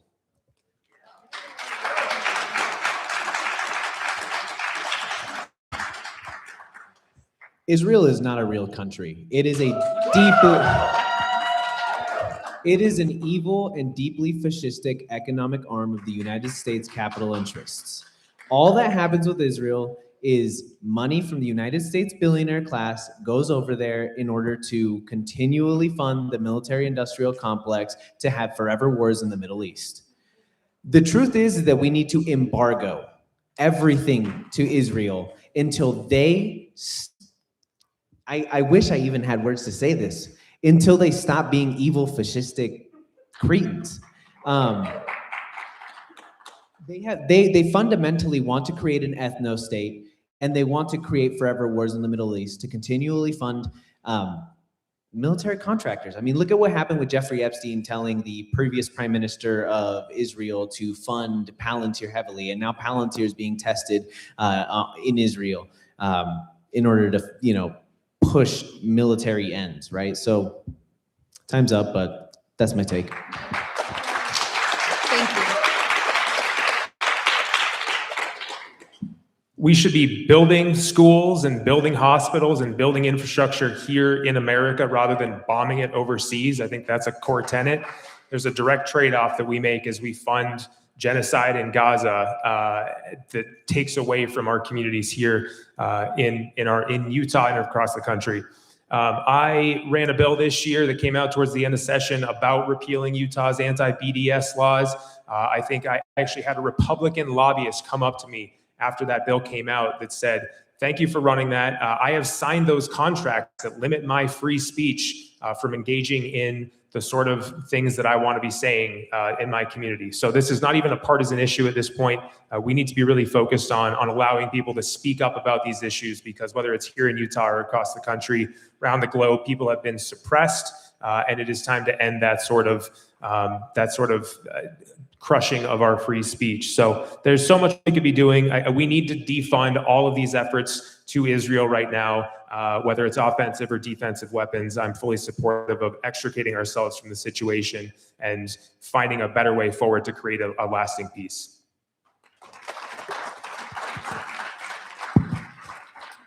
Yes, an embargo is needed. Yes, we need to cut off funding. And most importantly, we need to prosecute Netanyahu.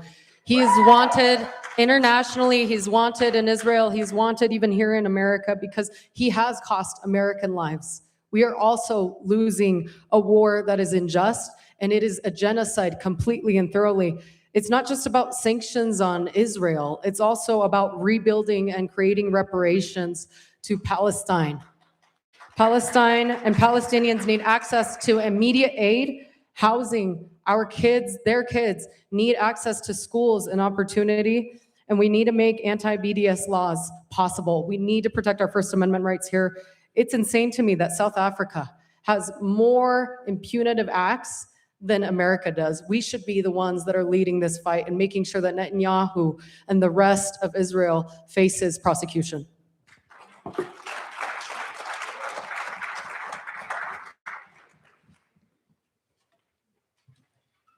Okay, next question.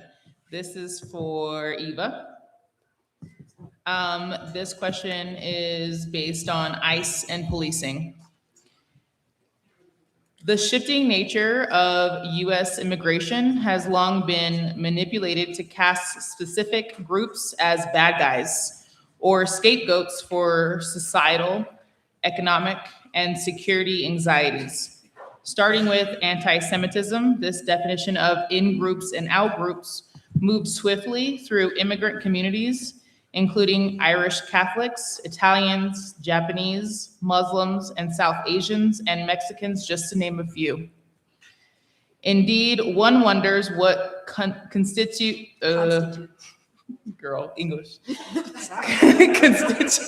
Constitutes. Correct. A melting pot when so many unwanted ingredients are present. This disparity is global. American cops train with the IDF. Therefore, the technologies used on Palestinians always find their way back to our local neighborhoods. Therefore, it's necessary to address the racial and economic disparities involved in every step of the criminal legal system. Recently, Congress approved a dramatic increase in funding to immigration and customs enforcement. If elected, what structural changes would you support that actually reduce police? This also includes ICE. The power, the scope, the militarization, and contact with marginalized communities. This is a great question. First off, Kristi Noem, if you're listening, I'm still coming for your gal. Just because they fired you, it don't mean it's over. But I just want to make sure that everyone understands. Police need to be disarmed because they need to act collectively, and we need to invest in public civilian reform, which means individuals that can actually help us. They can actually provide mutual aid. We don't need more weapons in our streets. But because you tied this question to ICE, I want to mention to you today, just for existing as I am, for being born from a mother that's undocumented, for being related to individuals that are undocumented, I was told by representatives here that I would be arrested. I was told that I would be non-compliant and that if ICE came for me, that I too could be arrested. It's sick to me because this is intimidation, let alone it's the exact racial profiling that has happened since the Americas were supposedly found by Christopher Columbus. We need to eradicate this. We don't have real process when it comes to accessing citizenship. We don't have a pathway to actually have people come to our country. These borders are made up. And so there's so many answers in terms that we can do, and the American public want to see this reform. But I just want to say in terms of what we can do with our police departments, it's exactly that. It's disarm them. Thank you. Yeah, I mean, I would start with abolishing ICE. It's a weirdly controversial position that it's like we can't touch the sacrosanct entity that's existed since 2003.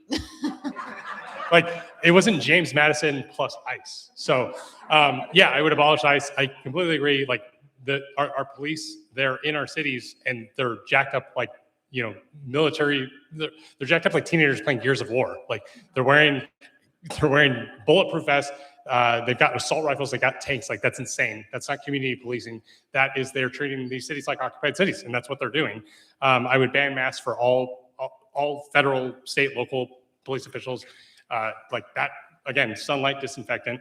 I would ban cash bail, like just putting people in and then they disappearing them because they don't have the money to get out. I would provide for fully funded public defenders.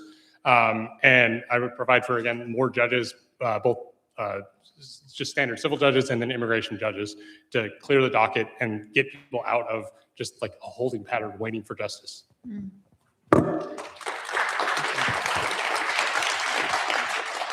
1 minute on policing is going to be tough, but what I will say about ICE, you know, from a structural change standpoint, I would eliminate ICE from Department of Homeland Security and move all of immigration and customs enforcement over to the Department of Justice, where it's a legal matter and it deserves to be in the Department of Justice, not in the hands of policing in our streets. So I think that is a structural change that the federal government can make immediately. In addition to that, the Congress has the power of the purse. Funding matters to local police departments. And so I think really investing in our local police officers and our local departments in a way that is without arms. So that's, you know, giving them the resources to meet people where they're at, providing access to, reducing recidivism, whether that's access to housing or access to healthcare, funding for early childhood education, universal early childhood education, starting a generation before the problem even exists. We've seen this happen over and over again all over the world. We can make those investments in the United States. My time's up, but there's more to be said. Luis, I was just going to say, to Derek's point, sorry, immigration it used to be in the DOJ and like it's been taken out. Yeah, I completely agree. Chinga la migra, los hijos de su puta madre. My father was undocumented from the day I was born until September of 2025. I would not be running in this race if he was still undocumented because it would paint a target on my back. ICE needs to be abolished full front and center. This is a group of bounty hunters. It's just what it is. Our legal justice system can deal with it as regular crimes. Like, it is fundamentally already a resolved issue. Secondarily, I'm the only candidate from the West Side. I'm gonna say that again. I grew up around the gangbangers and the drug dealers. I'm just gonna be honest. I know a lot of them. They didn't get formed because of fundamental issues with policing. They got formed because of economic inequity. They were all poor or came from destroyed families. We need to resolve economic inequity.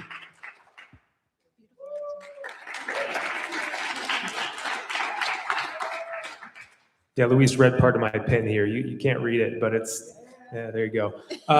Abolish ICE, that's not a slogan, that is a real thing. We've seen them propagandized, we've seen them lock people up, march them onto planes, fly them to third countries. That agency has lost its social license to operate, and it needs to go. I agree with Derek on that entirely. We need to start with something entirely new in a different department, probably DOJ, because DHS did not exist again up until 2002. As far as local police, agree that we need to demilitarize. That has been really nasty to see them taking on weapons of war at the local level to come into our communities and make them less safe in many cases. We need officers that look more like their communities, that live in their communities, that are accountable to their communities. I think that will, maybe this is controversial in this room, I think that might require some more funding, but not for militarization, but for officers that can actually do the job and be held accountable by their neighbors. Time's up.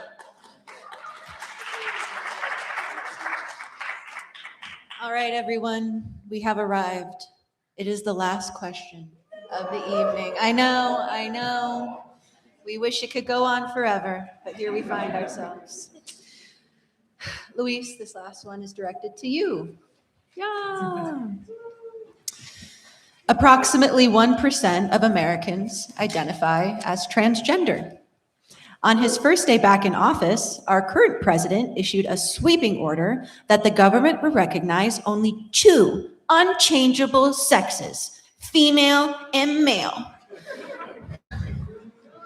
Boo. Because of this, requests have been denied for passport gender markers. Transgender women were moved into men's prisons. A new ban on transgender service members was imposed. Gender-affirming medical care for transgender youth was defunded. And the Center for Disease Control and Prevention removed lessons on building supportive school environments for transgender and non-binary students. Did I mention that approximately 1% of America identifies as transgender? This baffling display of bullying leads us to ask what safeguards you would implement to ensure the medically necessary gender-affirming care is treated like any other covered healthcare service. If we push universal healthcare, that has to be for everybody. I grew up around a lot of young LGBTQ plus folks, a lot of them. And to this day, I'm close friends with all of them. It's insanity to me that so many Democrats will back down from so many of these ridiculous, let everybody into sports. Why do we even have gendered sports? I don't need, when Republicans throw these hissy fits and Democrats back down, that hurts the trans community and the gay community and that hurts all of these communities more. We need to have strong voices that just straight up say, yeah, and how far have the Republicans and their crazy antics gone on with the yeah, and? Trump's a pedophile, and he goes, yeah, and? It's more important than ever that we get everybody on the same page. This is a struggle between the classes, the upper class and the lower class, not a fight between all of the different community groups, right? immigrants, LGBTQ+. The truth is why am I going to be bickering with my neighbor over trans rights when we're both suffering and the man on top making all of the money is covering all that? So I think more than ever, we need to make sure that we have voices that just fight back. It is so immensely simple to everybody. Yeah, trans people are just people, and they deserve every single right that every person has. I can't. Right now, we're seeing a lot of people in like the manosphere and the Republican right wing. They're juicing up all the time. They're taking steroids like crazy. That's gender affirming care. Yeah, you know what I mean? Like it's just simple science. Some people want to look and behave and do a certain and socially signify a certain way. Let them. They are humans and they deserve every ounce of respect just as any other person. Thank you.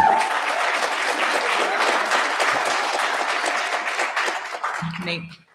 Yeah, the focus from so many people right now on other people's healthcare, on their private parts, is creepy. This shouldn't be the role of government. Government should be staying out of this stuff, letting people make their own decisions about their healthcare. I support Medicare for all, and that 100% includes gender affirming care. We need to overturn bans that we have seen here in Utah on gender affirming care for minors. We know the data says that it helps people. And so it is so frustrating to see the continued misrepresentation of what is happening. We were able to kill one just frustrating, annoying, stupid bill on changing some Utah code to make it more difficult to access IDs and that sort of thing. And I'm just disgusted by the sorts of attacks we've seen in Kansas, where people are losing access to their voting rights because of the gender marker they put on their IDs. And so we need to push back against all of that. We can't be compromising on those sorts of issues. It is just, as has been mentioned, a divisive issue to split people apart. Thank you. I agree with all of that. And I also want to add and take a different approach that we need to ban funding Viagra. Can we all agree that is the #1 expense of healthcare in the military? We also need to ban Mar-a-Lago face, and I'm actually serious about that one. When we mention steroids, we mentioned plastic surgery, that is actually gender affirmative surgeries, and it's a type of healthcare. So they're utilizing it more than our trans folks and trans community. And I just want to recognize, because there are people in this community today that have faced hate crimes but have never seen justice for it. We need to federally enforce hate crimes and make them an actual felony. That's what needs to happen. Yeah, I agree with that, all that. Yeah, I agree. We need universal health care, no restrictions. It needs to include gender affirming care. All these moderate Democrats and these Republican freaks who are like, oh, let the parents decide parents' rights. Apparently, except when it comes to what the parents and the doctors want to do. Transgender people are today's current boogeyman. I would bet my soul that the same people passing these bills restricting what transgender people could do, they use the N-word and they use a hard R. We need to bar bans on gender affirming care. We need to pass the Equality Act barring discrimination in housing and employment. And we need to elect folks who won't give on defending trans folks. If they come for transgender people, and we give them, there's no line. We're giving on any minority rights, we're giving on all. We need to elect people who are going to fight, and we're going to stand up, and we're going to pass legislation that's going to defend people. We can't trust the courts on this. They're controlled by conservative ideologues. We need legislation to defend our transgender neighbors and friends.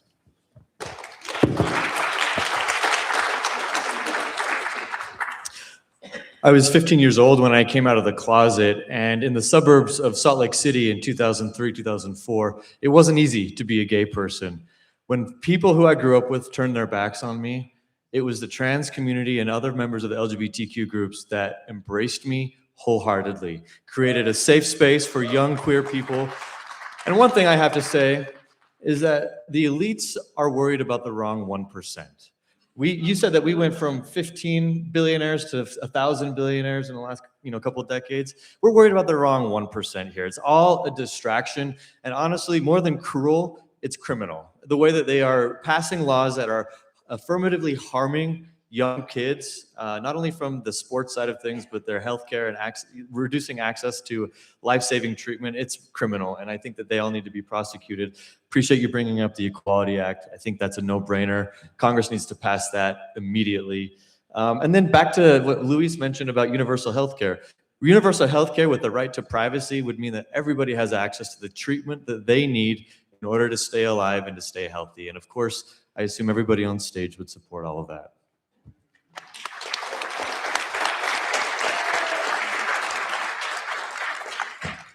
Thank you so much to our candidates for coming. That's the last of the questions we have for you. We wanted to give you the opportunity to make a closing statement, 2 minutes for their closing statements.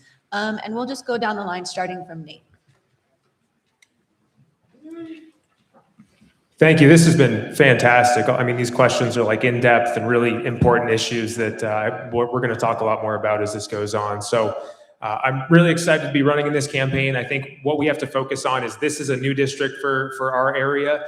It is a district that would have voted for Kamala Harris, regardless of your feelings on Kamala Harris, by 24 points. This is something new for Utah, and we have an opportunity to send an unabashed, uncompromising progressive to DC. That's always been the role that I've played. We don't have to compromise. We don't have to do the same old thing that we've been doing just to hit on someone who's not in the room again. I mean, we had Ben McAdams voting against a war powers resolution in 2020 on Iran that Mike Lee supported. It doesn't make any sense. We don't need to question who are we going to have in office. I'm so excited to work with community groups to build momentum here. We have built a team that can win this race, and we are going to fight for Medicare for all, for climate justice, to make sure that everyone has affordable housing and all of the things that they need to thrive, because we need to focus here on our communities in America, in our backyards.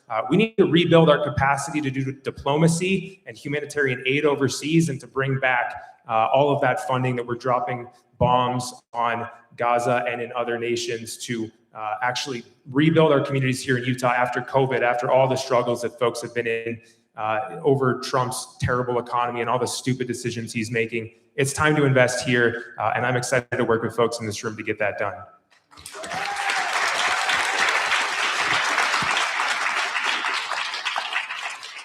I think after tonight, we're all going to agree that taxing the rich is going to solve 99% of our problems.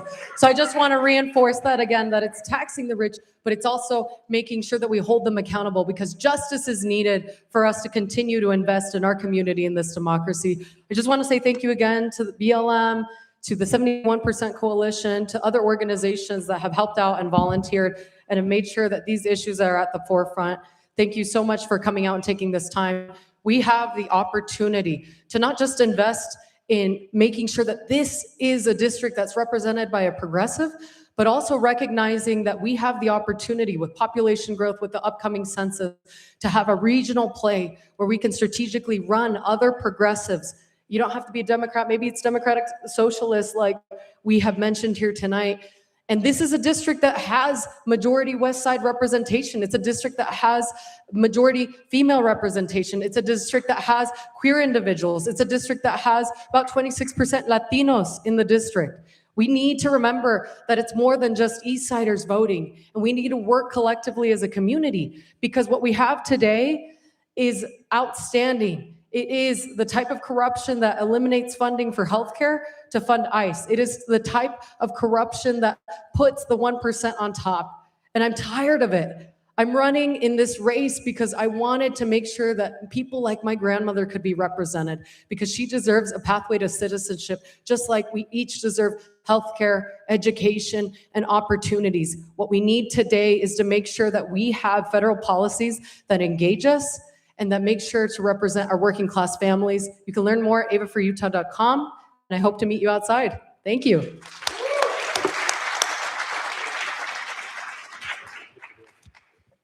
Yeah, I'm so honored to be here. As I mentioned at the beginning, I've never run for office before. This is all new to me. This is all very exciting. And it's all very useful and helpful. Like, we need to engage with the community. Like, hopefully one of us, including Laban, on the stage will represent, this congressional district. We need to elect an uncompromising progressive. But also, very importantly, we need to elect someone who knows how to get shit done. Like, it's just not good enough if we elect a progressive Democrat into Congress and then they sit there for 2 years and get nothing done. You know what that does? That continues to hurt the brand of the Democratic Party. Say what you will about it. It currently sucks, but that continues to hurt the brand of the Democratic Party in Utah. Like, if we have a progressive in Congress who just does messaging bills, doesn't get anything done, like, it's going to make it harder for the next generation of Democrats in Utah. We need to be able to have someone in there who's exciting, who's bringing in community, who's getting shit done, who's working around the fact that Donald Trump is president. Like, there are a lot of tools you can do in Congress, including impeaching Donald Trump. Without his involvement, we need someone who knows how to get things done. I've been an attorney for over a decade. I'm a partner at a law firm. I know how to get things done. As I've said many times, the solution to a lot of our problems is taxing the rich, taking money and power out of their corrupt little hands and putting it back into the hands of people. Like, we need someone who's going into Congress and who is saying that every single day, like, who's unrelenting on that message. Everything is focused on building up working class interests. If we do that, we can take power back from these right-wing fascist freaks. Like, we have lost the thread. We have lost it. Like, Bill Clinton, we lost the thread with him. Triangulation was a failure. We need to forsake any conservative Democrats. Like, we don't need a big tent coalition. We need a more exciting progressive tent. That's what we need. That's why I'm running for Congress. I want to be that voice for Utah's 1st congressional district. And I want to help the Utah Democratic Party grow and make the Democratic Party brand not be poisoned in Utah.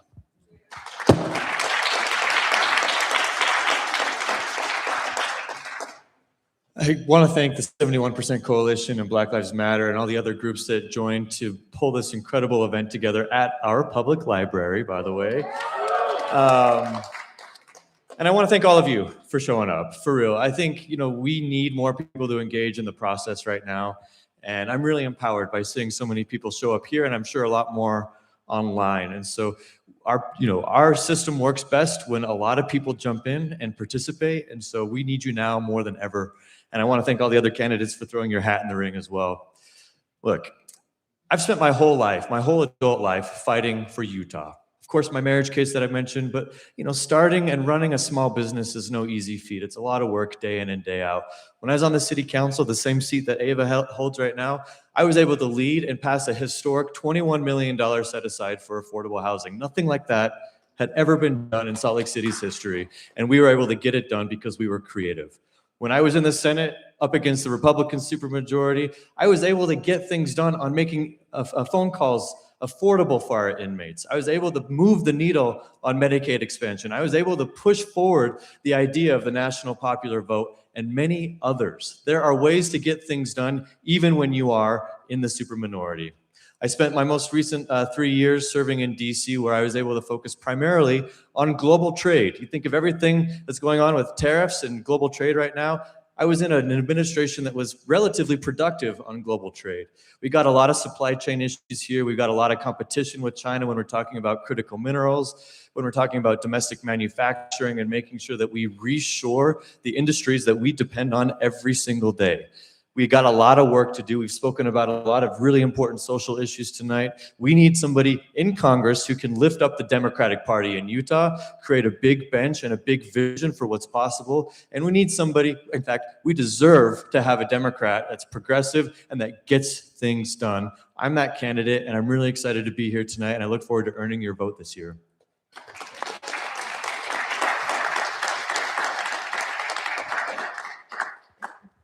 I want to thank you all for coming out tonight. I want to thank all of the organizers for putting this together. And I want to thank all the candidates. You guys are awesome to talk with and hear about, being on this campaign trail. It's been an absolute blast. And, aside from Ben McAdams, everybody else has been awesome. I like to play up the bit a little bit. Yeah, I'm a socialist. And to me, it's important that I do so, because then you hear me talking and none of my policies are like insane. We are talking about functional, workable pieces of legislation that have been done in this country before, because we have been a country that has enacted social policy before. This is an opportunity for Utah Democrats to move forward and to create a much bigger coalition than we have now. I've been knocking doors over and over, and I keep saying this, and it's because I keep talking to folks, and they open the door and they're like, "Oh, I'm super Republican." Hey, man, hear me out. I'm running for as a Democrat, but let me tell you why I'm different. And they're receptive. Every Republican door that I've knocked on the West Side has come around and been like, "Well, maybe I'm an independent this year. Maybe I can be swayed by this Democrat." We have an opportunity to push not just a progressive, but somebody who can really get together a coalition, bring people together around working class issues. There's so many issues at hand. There's so many battles that we have to fight. And the one thing that unites all of us is the class divide. So I'm Luis Villarreal. I'm running for Utah's Congressional District 1. I'm a democratic socialist. I'm a father, I'm a husband. I was raised by unions, and I want to expand the workforce. Thank you for giving me the time.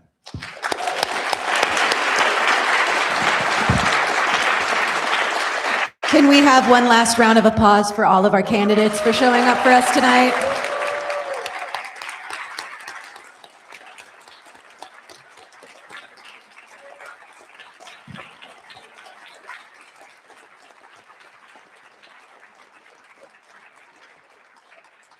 Oh, don't leave just yet, friends. We got a little bit more for you. Ray's going to lead us in a reflection, and then we have a few closing statements for y'all. I have a few reminders and some just reflective thoughts, and I want to just really talk to my community. Politicians can wait. So for the reminder, we never abbreviate Black Lives Matter.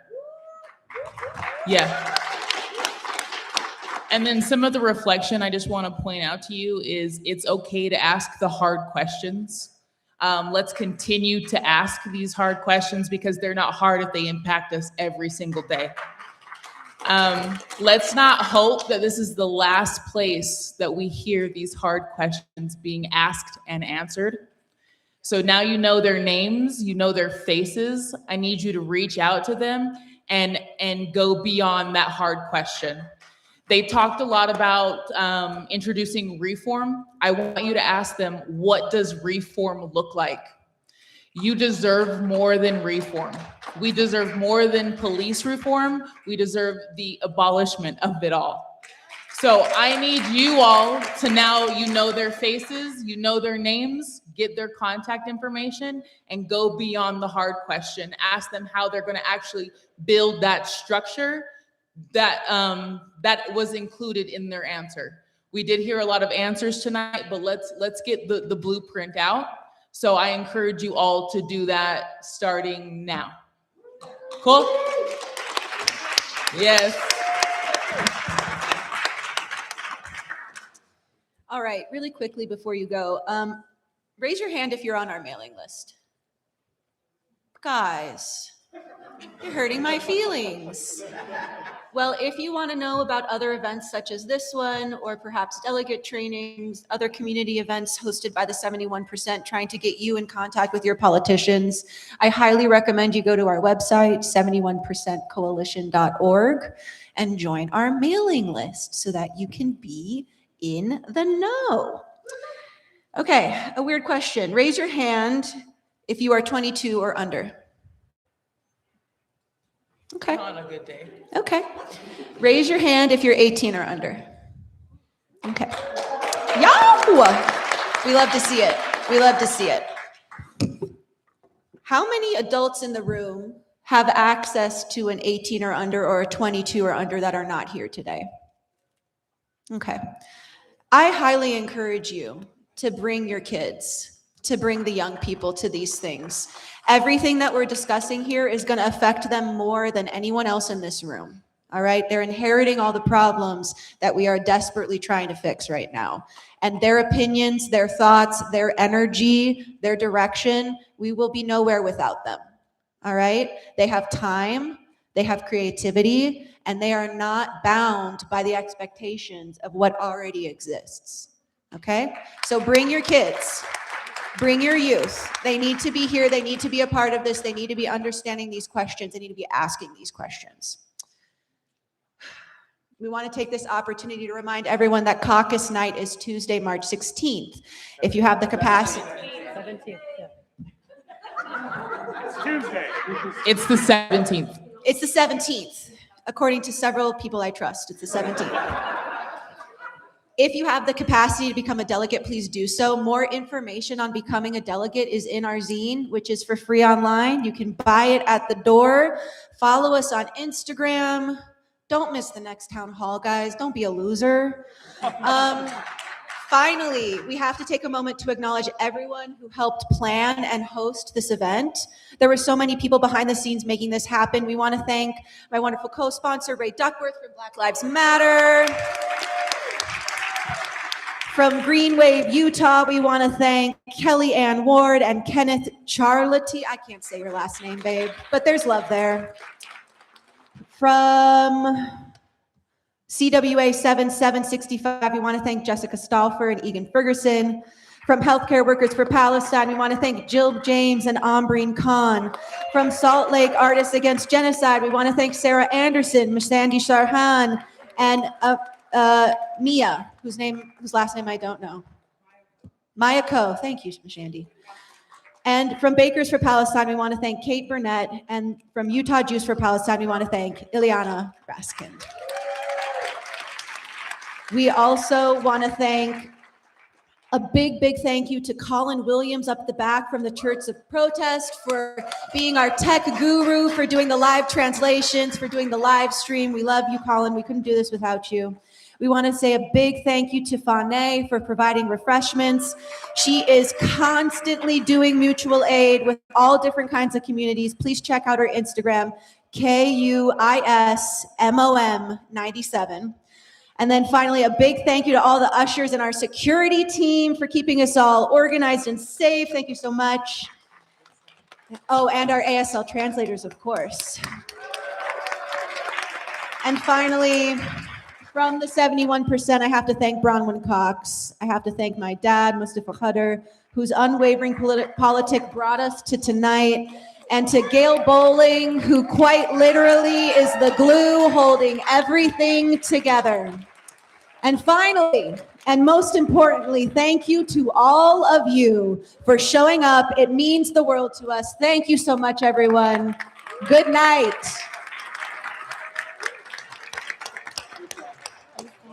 Buy our zine. They're at the door. $3. Limited edition. Buy a zine.